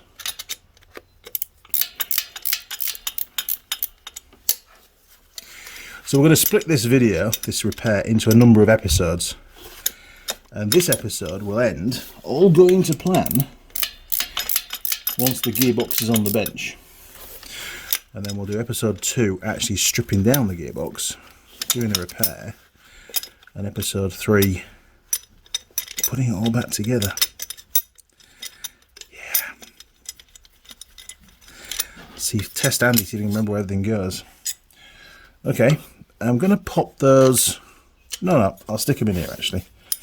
1, 2. Right, that's that done. Wiring, obviously an earth straight onto the ground. This one needs to come off as well. Come on. Jeez, everything's so numb. Doesn't need to be that numb. It's because it's full of dirt, look. Alright, bit of spray and looks like a 10mm nut.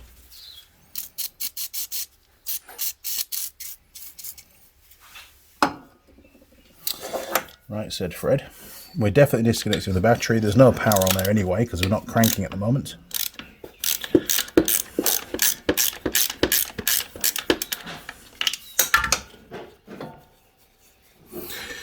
I think I'll just put the nuts back on that one.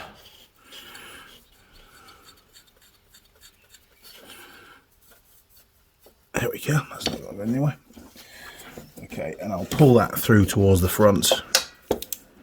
Just to get it out of the way, because I hate working around cables and stuff because they can get trapped and damaged and things. Okay, is that going to undo? Do I need a spanner? I do need a spanner. God damn it. Do I need a slim spanner? Ooh, it just might do the trick. He says.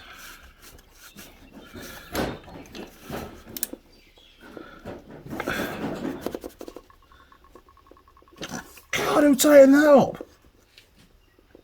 There we go.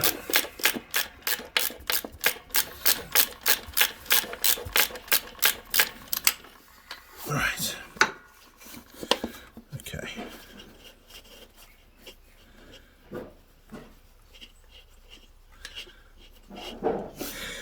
Perfect. Right, I'll pull those out through. Just back here, look. That's one.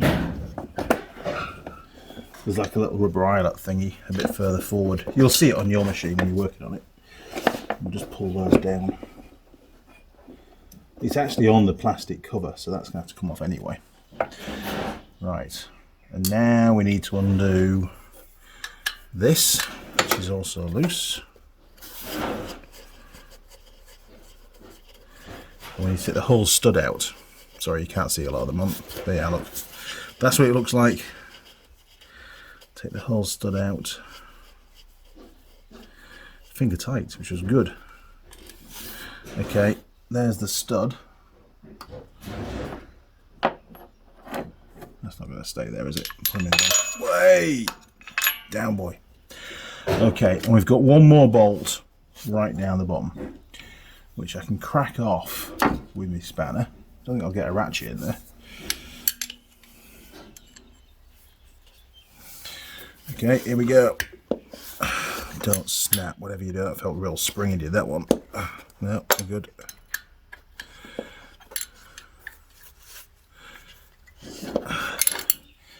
Polaris. Could be my Achilles heel, this machine. But to be fair, a lot more could have gone wrong or been stubborn. So far, it's just the drive shafts that have beaten us for now, but you know, we're going to return. And that secondary sheave, actually, we'll just hold off for that one as well. So, yeah, two things. What's he doing? Getting the still saw out next. Right. Can I get in? I cannot get in there with my fingers. Maybe a ratchet spanner. Hang on. Let's try that. Oh no. Insufficient clearance between bolt, head and frame. Can't use that. So we're down to a standard spanner. Excellent design. This will add to the customer's bill, won't it? Alright, can I get either side of the bolt? My fingers are a bit too big for this kind of thing. Whoa! Sorry, camera. Okay, you've got a different angle then. It's not going to work. Okay, editing. I'll be editing this. Andy, just edit this out, will you? This is just painful. Why? I mean, I suppose at this point in time in the manual, this will be out of the way, so you could do it from the side. So you guys might be a lot better off than me, to be fair. Maybe not quite as painful if you've got your sheaves taken off.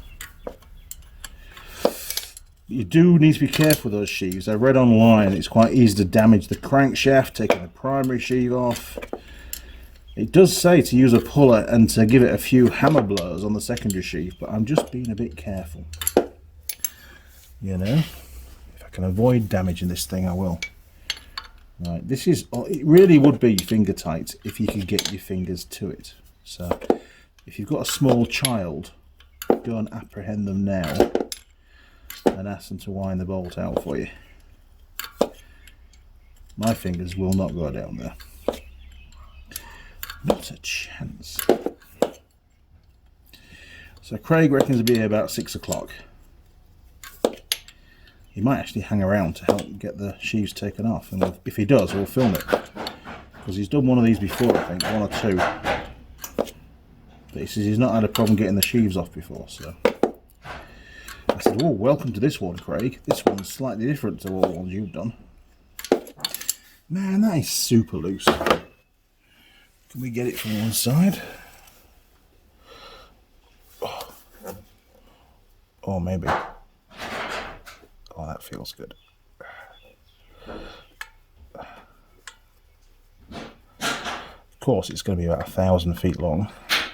Oh, she's coming now. There we go. Okay, is it too long to come out?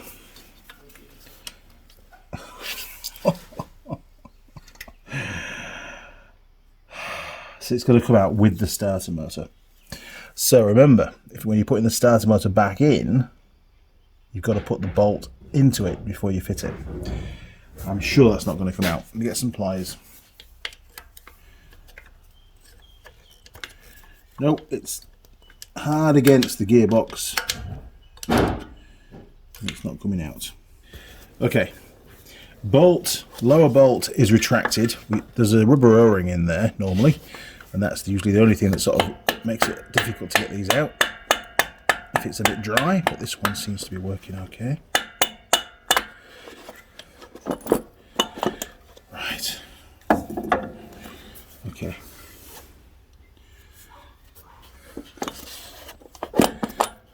Right, it's just that. Oh, come on, it's got to come out of there. Yes, there we go. So remember, when you refit this starter, make sure you put that bolt in first before you put it down the hole. Otherwise, you'll be buggered. Oh, I feel like we're cooking on gas. Okay, number 20, done. Starter motor extracted. 21, remove the 8 engine to transmission coupler bracket bolts and washers. Remove the coupler brackets from the vehicle. Now, we may not be able to get to the ones on the left-hand side of the vehicle because the CVT drive's still there. But we can sure as hell try and get those ones out, can't we? Okay, let's crack on. Right, I'm going to see if we can get this Heath Robinson affair. That is the handbrake. It's just atrocious. Looks like it works on 3 ball bearings here and some slots. So when they pull on the cable, it's a bit like a Honda C50 centrifugal sort of semi-automatic clutch type arrangement, where when you move the gear lever, it causes this to rotate on the clutch, disengage the clutch whilst it's, you know, due to the lever movement. In this particular case, this plate rides up on the ball bearings and is pushed that way and locks against the disc, which sits in this groove here, in this slot. I have never seen anything as crap in my life. But anyway, it is what it is. I didn't design it. But I'd be embarrassed having one of those on my vehicle. I really would. Okay, so I've just moved the pin that holds that gas strut. So now I can move that right out of the way. Oh, that just fell out. I don't know where that goes. Okay, we will work that out later. Oh, I think it goes through the pads. I'll show you. We best stick it in now while I remember. So it fell out. So did it come out of there? I think it did, yes. Stick him back in there, stick that back in there. There we go, and we'll just ease that somewhere else. Under the water pipe, hopefully. Yeah, there we go, that works. Oof. That's near enough out of the way. Okay, the prize. What are we after? Well, we're after this plate here. I don't think we're going to be able to get the other side off. So I'll get the paint pen. We'll label this up right hand side, a big R in the middle so we can't mess it up. And then we'll get these bolts undone. Now, one thing to bear in mind, I'm pretty sure Polaris, it was on the ATVs that we used to have in the UK. Because the gearbox is separate to the engine. The alignment of the belt is quite critical, and I think there may be shims or different thickness washers, so I want to be sure that I put all the washers back in the same place. I could be wrong. The adjustment might be done at the sheave itself, but I'm just going to be cautious. We may not find any shims. If we don't, hey, we're all good, but if we do, then we'll be aware of that. Okay, get the dirt off with the dirty finger. Right, oh, look at that, professional. First thing we've ever done. Professional. Okay, looks like it's a 15 again for these.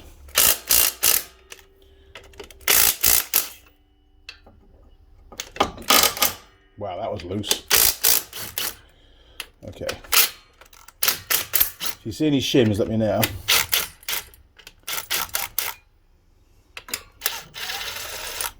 That's done, that's undone. That's undone. That's undone. Okay, so we can get it up in one piece with all the bolts in place. Reach around, so torture, you're going to have to move. Balance.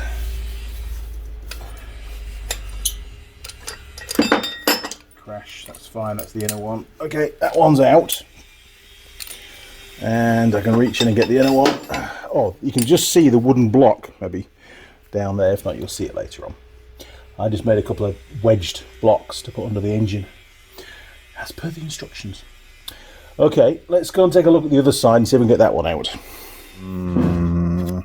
That's a big negatory, good buddy. If we look at the length of thread, these are way long 2 bolts, these, but look at all the spare thread here. And that, plus all of this, it's that total distance, would need to be here on this side to allow that bolt to be fully extracted. I don't think we can. I think it'd be a lot easier just to wait until we've got this cover off. So I'm going to wait until we get this cover off, until the special tools turn up, and hopefully they'll work. Right, anything else to do? Okie dokie, so we've got half of those off as predicted. Couldn't get the other side off. Scrolling up, minimizing, zooming out.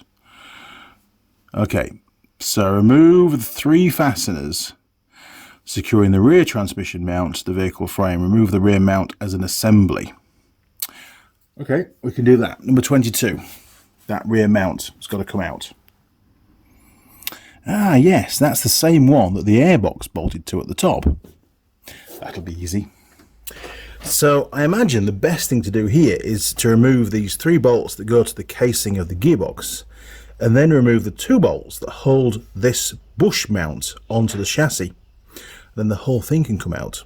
I don't want to leave this there because we need the clearance to get the gearbox out. Okay, let's do these 3 first. Right, let's see if Mr. Impact will do these. Who knows? You might get a bit of a vibration on the screen. I can't really help that, unfortunately. 1, 2. Oh, yes. I like it.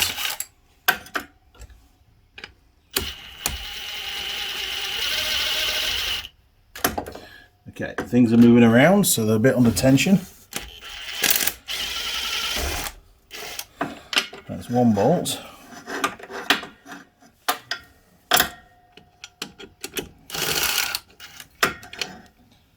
Two bolts. 3 bolts. Super job. Right, on that rear panel, and those 2, looks like they're studs with nuts on, so should be able to buzz those off pretty easy.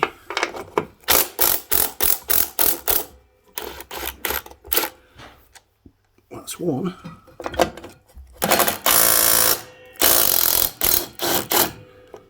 2. Okay, that should lift out now, he says. Maybe oh, hang on a minute. No, because they're studs and there's no clearance to pull it forward, so we're going to have to undo that nut. What are they on about, bringing it out as an assembly? That's never going to work. Wait, terrible aim. I always like to try and undo the nuts if I can and put the spanner on the bolt head, because you've got more chance of success. Oh, sorry, apologies, gonna have to do that. Right, you ready? There we go. Get rid of the spanner, nut. Okay, come in from this side so you're not blocking the camera, Andy. Let's get the bolt out. That's the left side. Oh, they were captive. Nice. There we go. Right, all back together. Nuts and bolt through. Stick him on there. It's not too bad. I've sort of done a box for gearbox extraction bolts and stuff. And then this is all the suspension bits and stuff we took off. So I've got a rough idea of where things go. Very important.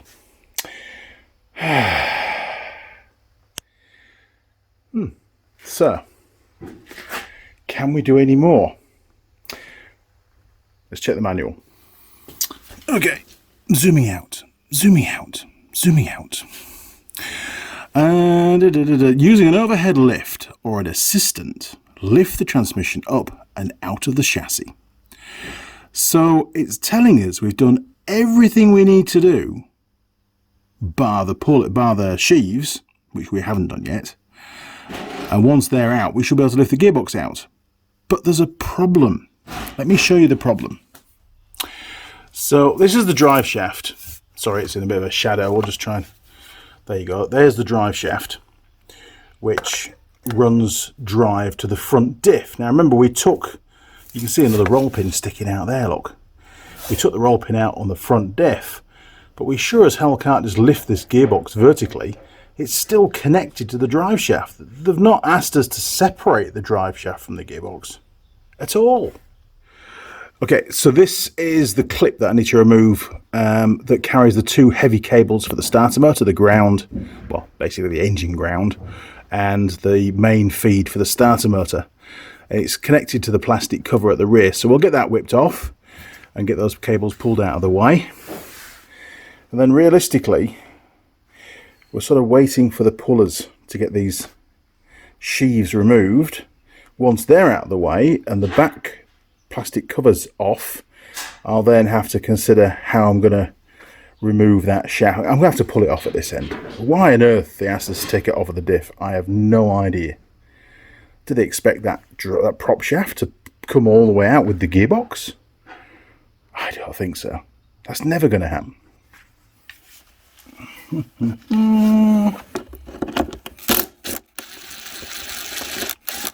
Nice. work. Right, it's got the nut. Just pull that off there. And pull the cable forward. So the cables are nicely out of the way now. Another thing we can do is start to soak down this joint ready for tomorrow, because chances are I've got to pull that apart. Okay, let's see if we can twizzle it round a bit. Oh, there we go. And hopefully that'll soak in overnight. So, reaching in to rotate. Nope, that is a... oh, hang on. It's a grease nipple. It's a bloody grease nipple. It's not a roll pin at all. There's no roll pin there. It just... basically, it should slide on those splines. So I'll pump some grease into there. We'll leave it overnight. And then hopefully with a bit of a tap, we'll be able to get that off as we extract the gearbox. I might even be able to get the big nasty just on the corner there, on the edge, and give it a bit of a tap forwards. Things are looking doable. Please, there's no roll pin. Well, that was a fight, but she's on now. Okay, let's see if we can get some grease coming out of those splines. Oh, look at that. That's great news. Grease is cheap. Okay, it is pushing some on the other side as well. That'll do me, I reckon. That should come off in the morning. Well, today hasn't quite gone as planned, but it hasn't been bad. I think we've been quite prudent not to push that puller and risk damaging the secondary sheave. Hey, a couple more hours and the correct puller should be here. Plus the owner's going to be here. You know, so if they want to use the puller, break the sheave, that's just fine by me. That slip joint. Oh, spider. No more spider. That slip joint where the splines were just greased, I'm pretty sure that's gonna come undone in the morning quite easily. The grease pushed out some of that penetrating oil quite easily, and it was most of the way around the splines as well, so I'm sure we're going to be fine with that. I'm going to have to put the roll pin back in at the front. Why on earth Polaris asked us to take the roll pin out of the front, I literally have no idea at all. Makes no sense to me at all. So I don't think you need to do that, to be honest. We'll find out tomorrow, but I don't think you need to pull the front diff forward to give you room. I'm hoping there's enough movement rearwards of the gearbox to separate that spline that we've just greased. And other than that, there's really not much left to do. Once the two sheaves are off and the back cover's off, we can buzz out those last 4 bolts that join the gearbox to the engine. And that's it. We lift it out. And then I'll get it on the bench, and I'll have to come up with some kind of plan to remove those 2 drive shaft chalices, the inner cups for the tripod joints, out of the gearbox. In fact, I'll give them a bit of a spray tonight, just to start some oil working its way in. That'll definitely help. Okay, well, see you in the morning. It's still the same day. Craig has just been, and he's brought a box of bits. Ta-da! However, we've only got the puller, the big long bolt, special tool for the primary sheave. Nothing in the box to fit the secondary sheave, and they're not normally seized to the splines. So he said, hey, just go with it with the puller you've got. Looks pretty fine to me. I'd do the same thing. So before I sign off for today, let's see if we can get that secondary sheave off. In one piece, or in a few pieces. Okay, Mrs. Mechanic's going to give me some shit later on, but anyway, we'll be alright. I'm late, as always. So the bolt's in, the original bolt, we've got about 2 or 3 mil clearance. So the puller is pushing against that bolt on the threads against the shaft, which should then pull this outer piece off the shaft, off the splines. That's how it works. We'll just try and centralise that a bit more. And we'll just crank her up a little bit. Get some tension on it. I mean, it shouldn't be on that tight. They don't normally stick. Stepping back a bit. I'll give it a bit of a tap. At least we can spin it round. Okay, going again, a bit more.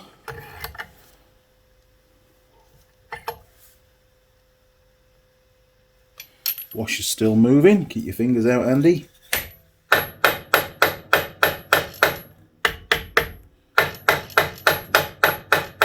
It'll just go crack and it'll come off. Or it'll go crack and fall to the ground in pieces.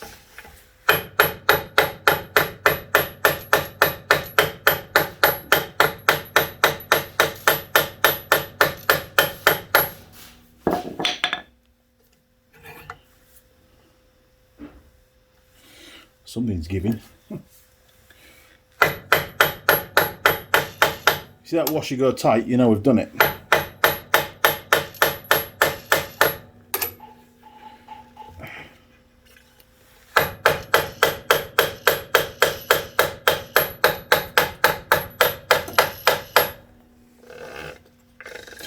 Trying to push my fingers as well on the back face.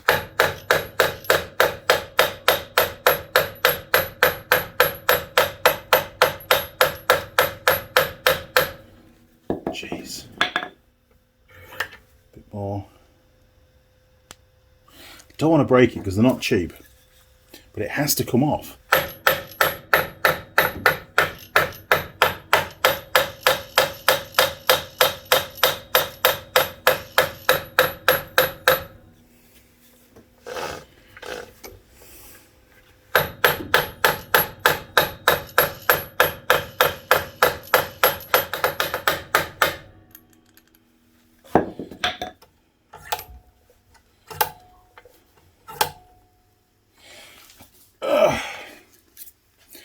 Gets you back.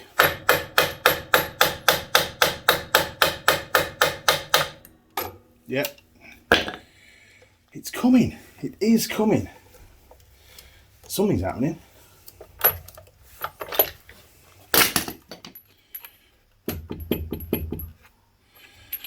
Should we try and go?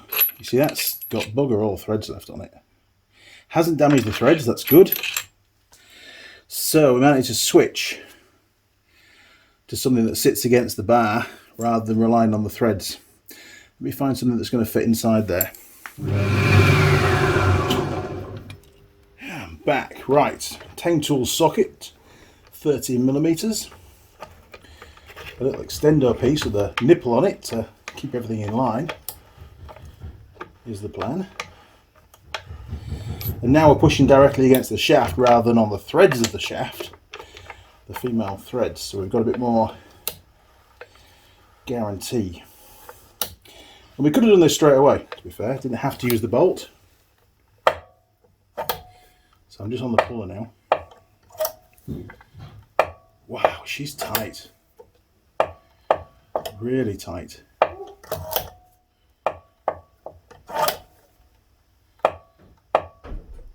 It is moving.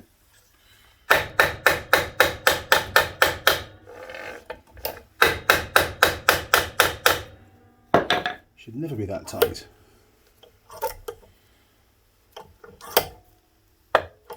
Imagine the splines are all rusty. That's probably what's causing it.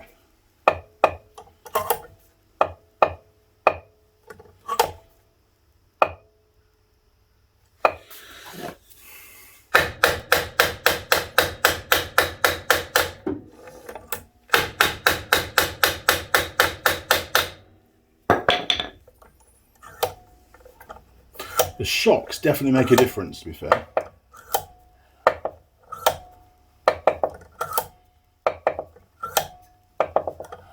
Ah, she's moving now. I don't think I can get that belt. Oh, maybe chuck it at the back of the pulley. Maybe. Now there's enough room. Yes, there we go. Much swearing later. It's coming a lot easier now. We're going to run out of travel again. Whew, there'll be some editing on this one, won't there? Alright, we've got about another 15mm. That has to be enough. I put the extension bar in there.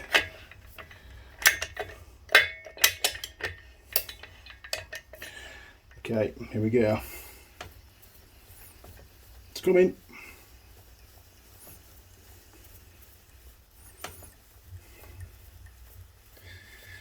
Come on, buddy. It's getting late.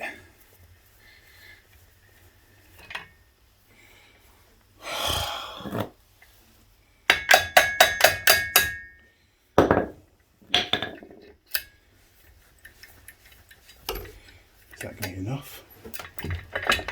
Way. Maybe.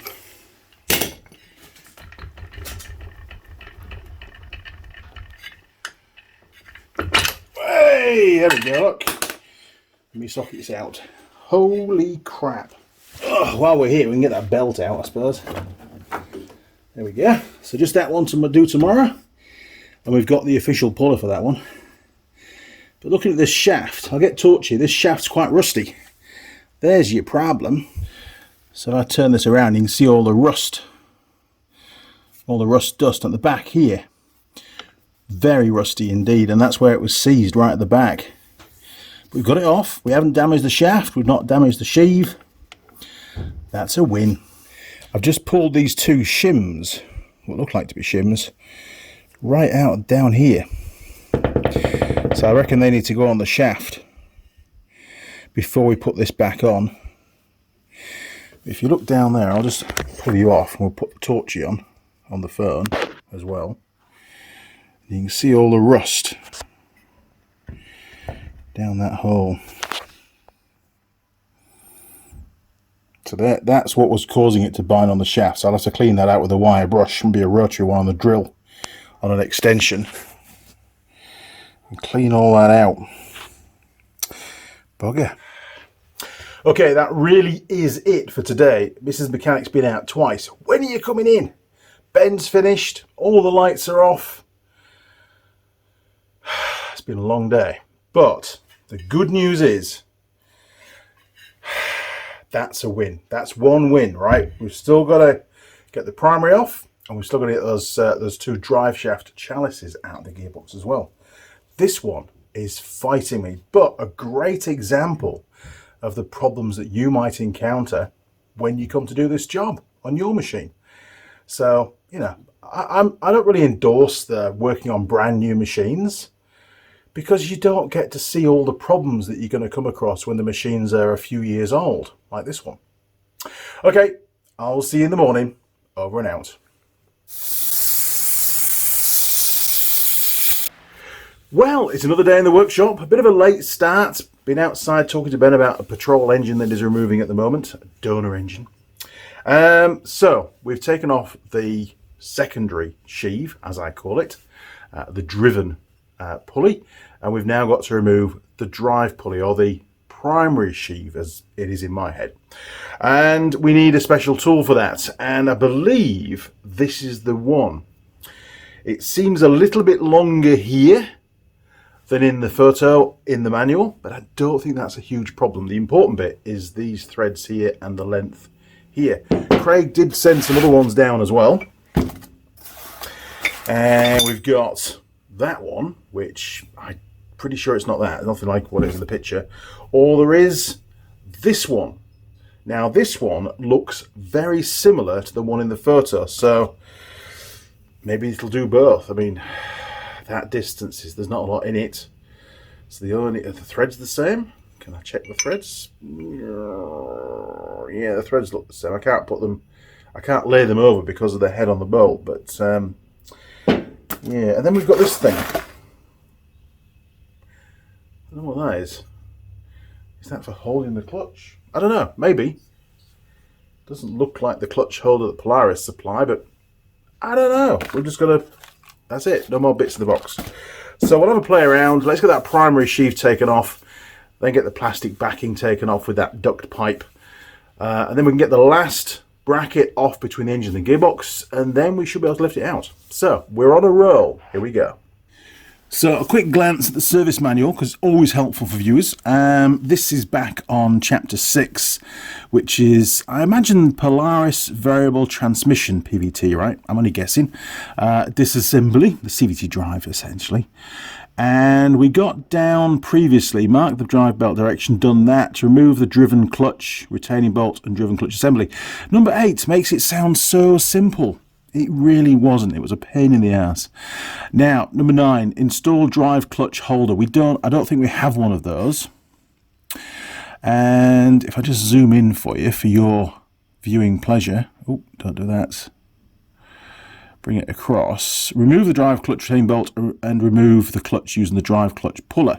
So there's the puller. I think actually that one looks more applicable than the longer black one that I showed you earlier on. So we'll start with this and we'll see what happens. All right. As regards the holder for the clutch, we just don't have that. So I'm sure maybe the Ugga Dugga machine will do the trick there. Those are the part numbers for those two if you need to order them from Polaris. And it says here it's very important to use the correct drive clutch puller to prevent damage to the crankshaft. We don't want to damage the crankshaft. Craig will be very upset. Okay, let's do that and take off that plastic guard. Looks like a 16mm socket size equivalent, should I say. Well, that was pretty simple, wasn't it? Still too tight for fingers. Alrighty, so we've got a bit of a bush thing going on there as well. Super long bolt.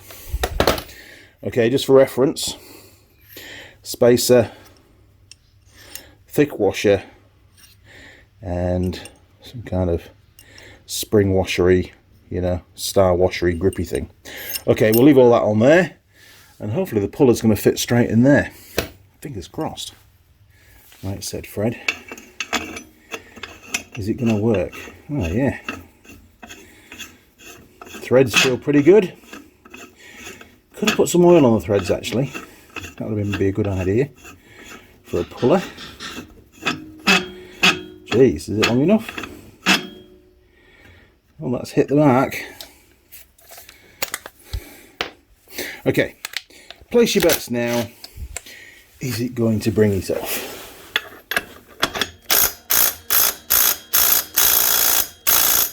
Okay, so we need a bigger impact wrench.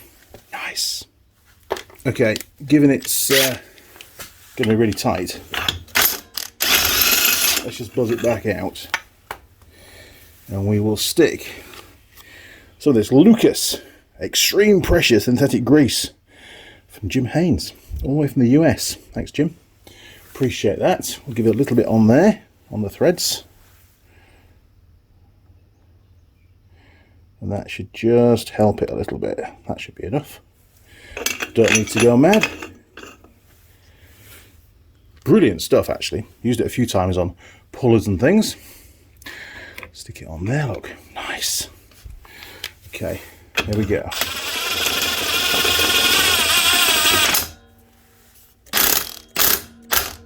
Oh, yes. Whoa, that was easy. Great job. Having the right puller. Woohoo! Okay, let's get that cover taken off. Okie dokie. Well, we'll start at the top before we forget. We'll get this clamp undone. Way. Could have used a socket, decided to use a screwdriver. Socket would have been probably better really because it stays in place. You're not fighting the screwdriver jumping off all the time. Come back. And you can also put a bit of spray on these as well because it does help them rather than drive the mud through. Again, haven't quite got into the swing of being on the tools this morning. Takes about half an hour for me to warm up. But getting that primary sheave off, that was a massive win. I was expecting that to fight me. Right, get rid of that.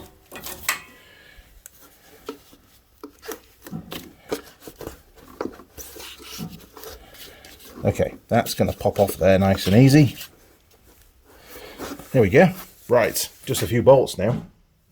That sort of works. Torch is hanging in there, so if you see him fly past his screen, you know he's about to hit the ground. Okay, undo. Way, Torchy, don't do that. Okay, that's one. Oh, we'll find that later. Two. We'll find that later.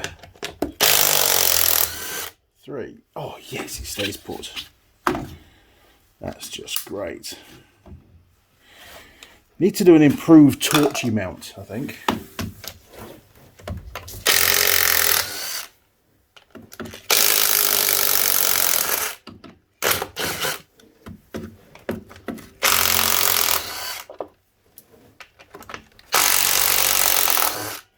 I've got excellent mounts for cameras, but not excellent mounts for torches. Okay, I'm going to go on a bolt hunt. Oh, there's one. So we're just one short. Did you see where it went? I think it went down there somewhere. I think... Ah, there he is. Whew, that was lucky. Okay, so now this should come off. Oh no, hey, there's one more there, look. Sneaky little bolt. What the hell? Who would have thought? Put him on there. I'll catch you out on it. Okay. Looks like we should be good to go. Oh, hang on. Hang on a minute. We've got another pipe right at the front. Oh, that's going to be interesting to get out. Right, we can get this one out of the way, I think. And then you'll be able to see what else is connected to this this inner half.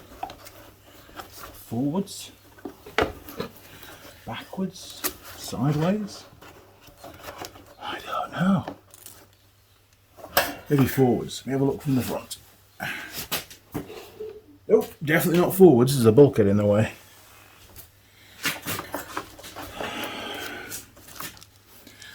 Fuel line. It's just got like a metal guard over it to stop crud going in. There's no filter by the looks of it. Just trying to look past these pipes. Get rid of the clamp.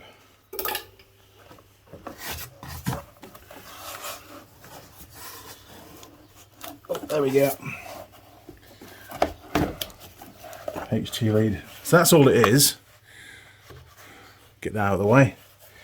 And then, if we look down here, that's that red pipe, by the way, that went onto the other side of, the intake, actually. So we've got, mounted on here, you can see this piece here, and it goes up to there.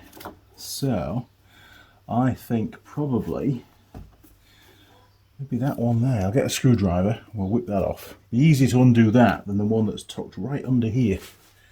Right, he's just down there, look. So I've used a 6mm socket for this one. And hopefully we can get on it. There we go. It's pretty loose, actually.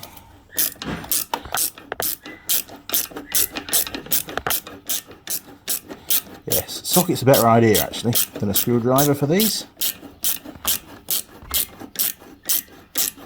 And that should be plenty. Get off. See, it wants to stay on now. I've got to give Ben a hand taking his engine out soon. God, get off! There we are. Perfect. Put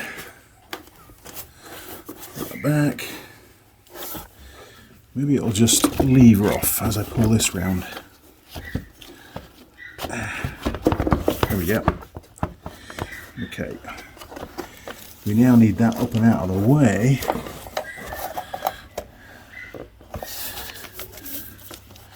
Jeez, I might have to take it off the other end as well. Okay, I'll do that. I can get in there. Oh, that was pretty loose. A lot of the stuff on this machine is quite loose. Don't know what's going on there.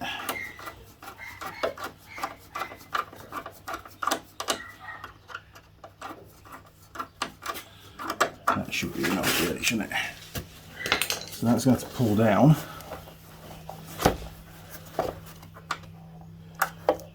Did that actually undo?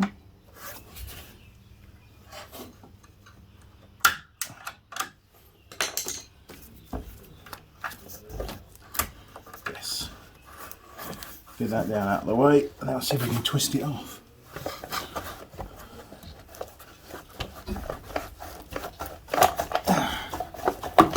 There we go, she's free. Oh. Okay, extracting.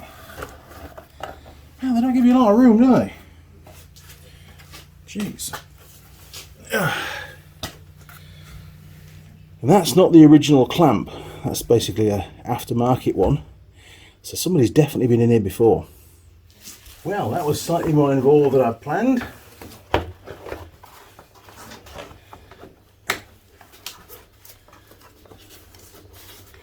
Come on, mister. Make sure we're not catching important stuff. There we go. Oh, farm. Nice. We'll clean that off before it goes back together. Right, that's out of the way. Perfect. Okay, we can buzz that plate out now, can't we? Alright, left hand side. Just so I know. Now, are they going to behave themselves? Oh, just.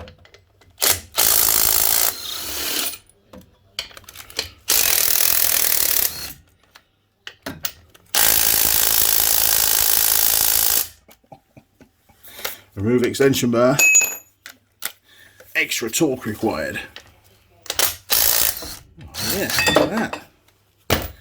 Gearbox seems to have lurched to one side. That's a good sign. Okay. That's that one. That one. That one. Looking good. I've just spotted, when we were moving it around, that of course this didgeridoo, probably some kind of solenoid thingamajig, is still connected. That wasn't covered in the manual. Another omission. So let's see what we can do with this. See if we can get it unplugged easy enough. Looks like the same style of connector. Oh no, this one we've got to lift up. There we go. That was pretty simple, Andy. Okay. You never quite know with these plugs, do you? Right, that's out of the way. Whatever it is, I have no idea, to be honest. Somebody will tell us in the comments. A Polaris expert, no doubt. Okay, all we've got left now is just that front output drive shaft to try and separate. This could get interesting. How are we going to do this? I don't think it's sketchy at all. Ben was a bit, Dad, you can't do that. It's going to work, Ben. These aluminium casings are designed for a bit of rubbish. We're all right.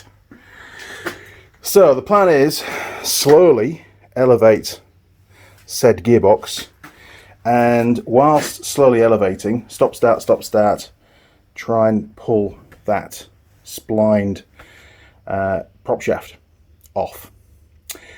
I don't know. What could possibly go wrong? It might just slide straight out. It's not gonna. Oh, wrong way, wrong way.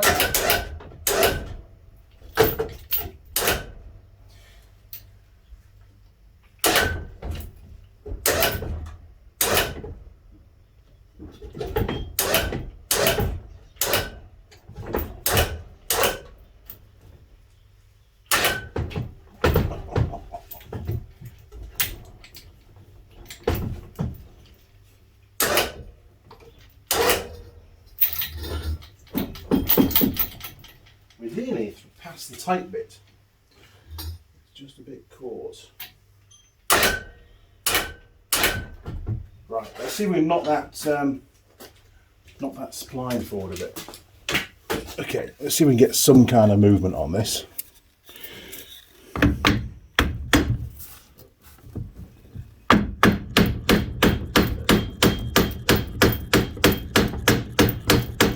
Well, that's definitely moving.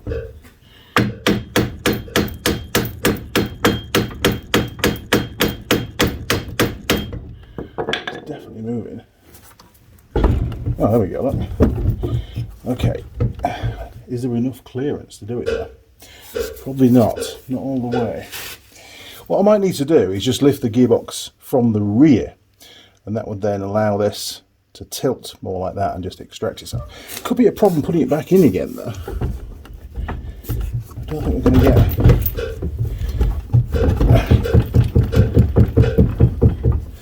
Well, it's definitely moving, which is good. Okay, I think I'll rejig, so I'm just lifting the gearbox more from the back, get rid of this hook up here.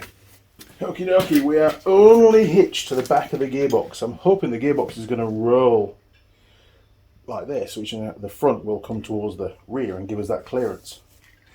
Who knows?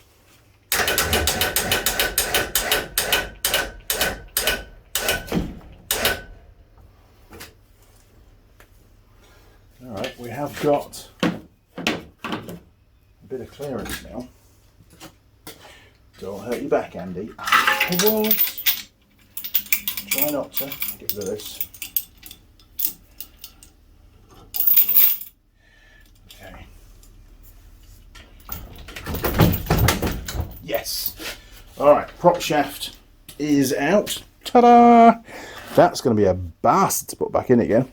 So I'll rejig with the chains and then we can lift it out vertically. You know, not just dangle it off one little tiny bolt. Got to mind this fuel rail, that's pretty delicate.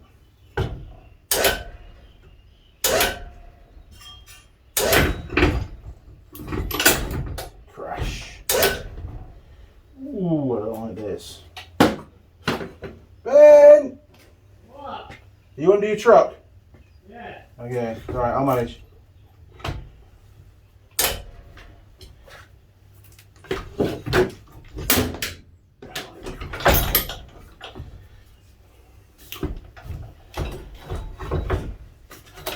That is super tight. Whoa, where's my lance? Oh, come back, lance.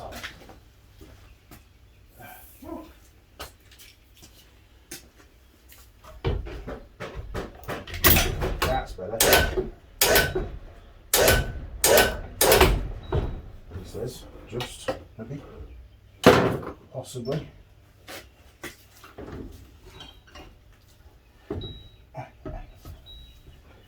We're hung up on suspension bits, we're hung up on all sorts of stuff.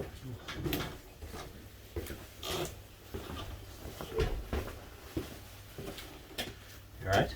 Well, it's very tight. Just lift out gearbox, it says. I am very tempted to set that fuel rail off. 8mm. Can you hold? In fact, let's just lower it back down again.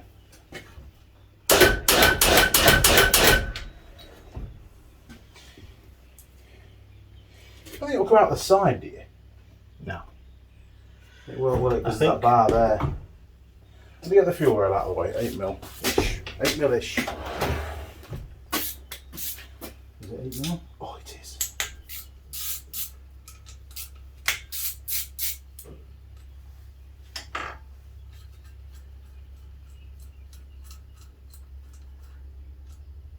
One bolt. There's always something, isn't there? Hmm.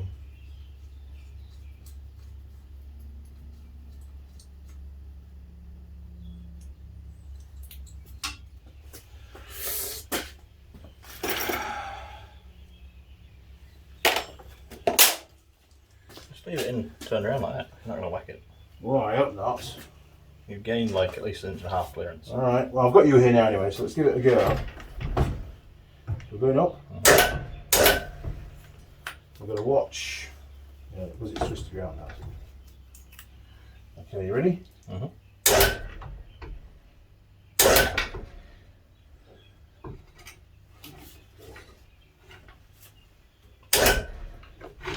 Let's tighten it. Whoa! I got it back.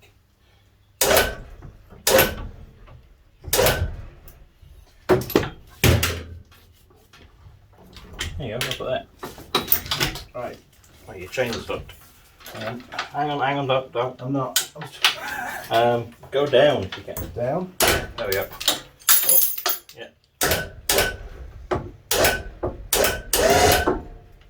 Okay. Clear, so. That was tight, wasn't it? Yes. Bloody Polaris. Definitely a two-person job, that, wasn't it? Wow, hell of a lot easier with two people. And having a winch. Yeah. That controlled ascent. And we got hooked up on that, but I think that's alright. That's just the breather pipe. The two connectors are fine, because they're delicate.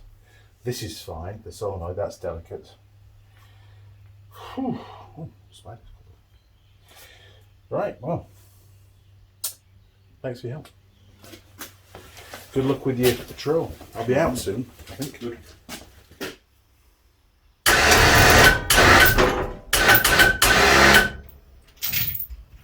Stick that on there. Great stuff. To the bench. So, the prize is out. Stage 1 is complete. Almost. Before I can strip that gearbox, I have still got to extract the inner chalices or the inner cups from the rear drive shafts, where the tripod joints, basically the outer race of the tripod joint. And the splines are seized in to the final drive. I am going to have to come up with something pretty impressive to get those out. But that's a problem for the next video. This one was to extract the gearbox, and we've done that. So, in the next episode, we're going to strip that gearbox down. And I'll cover how I got those chalices out. I might cover the second one on camera just so you can see. Could take some time. Anyway, if you've not yet subscribed to the channel, why not click on subscribe, ring the bell, and our friends at YouTube will notify of any new videos that hit the channel. You'll also find me on Facebook. Yes, there's a new Facebook, Andy Mechanic 2026. There's a link on the main homepage. Now, you can also support the channel if you like in lots of different ways. You can jump onto Patreon, become a patron. Lots of levels that you can join at, donation-wise. There's all sorts of stuff on there. Or you can jump onto PayPal and send some hard cash. Please don't send it as a donation, just as a payment, and send it to the email address on the screen right now. That is my email address. If you've got any questions, queries, or just want to say hi, flick it to that email address as well, and I'll do my best to get back to you. Now, the other ways that you can help is you could share a video on your social media. That gets us a few more viewers to the channel. And, that really does help to build the algorithm. It gets noticed by the algorithm a bit more, the new viewers. Or if you want to, you could send something to me, be it a letter or a parcel or a tool for the workshop, whatever you'd like to see on the channel. Flick it through. The PO box address is on the screen right now, and it's also in the description. And you'll be sure to get a shout out. All right, crew, I will see you in episode 2 of Polaris Gate. See you there. Cheers. Over and out.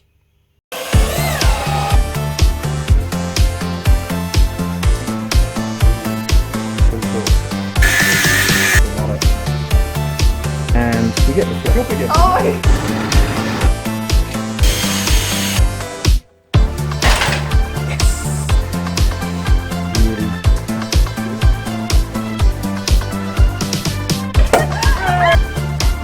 Yes.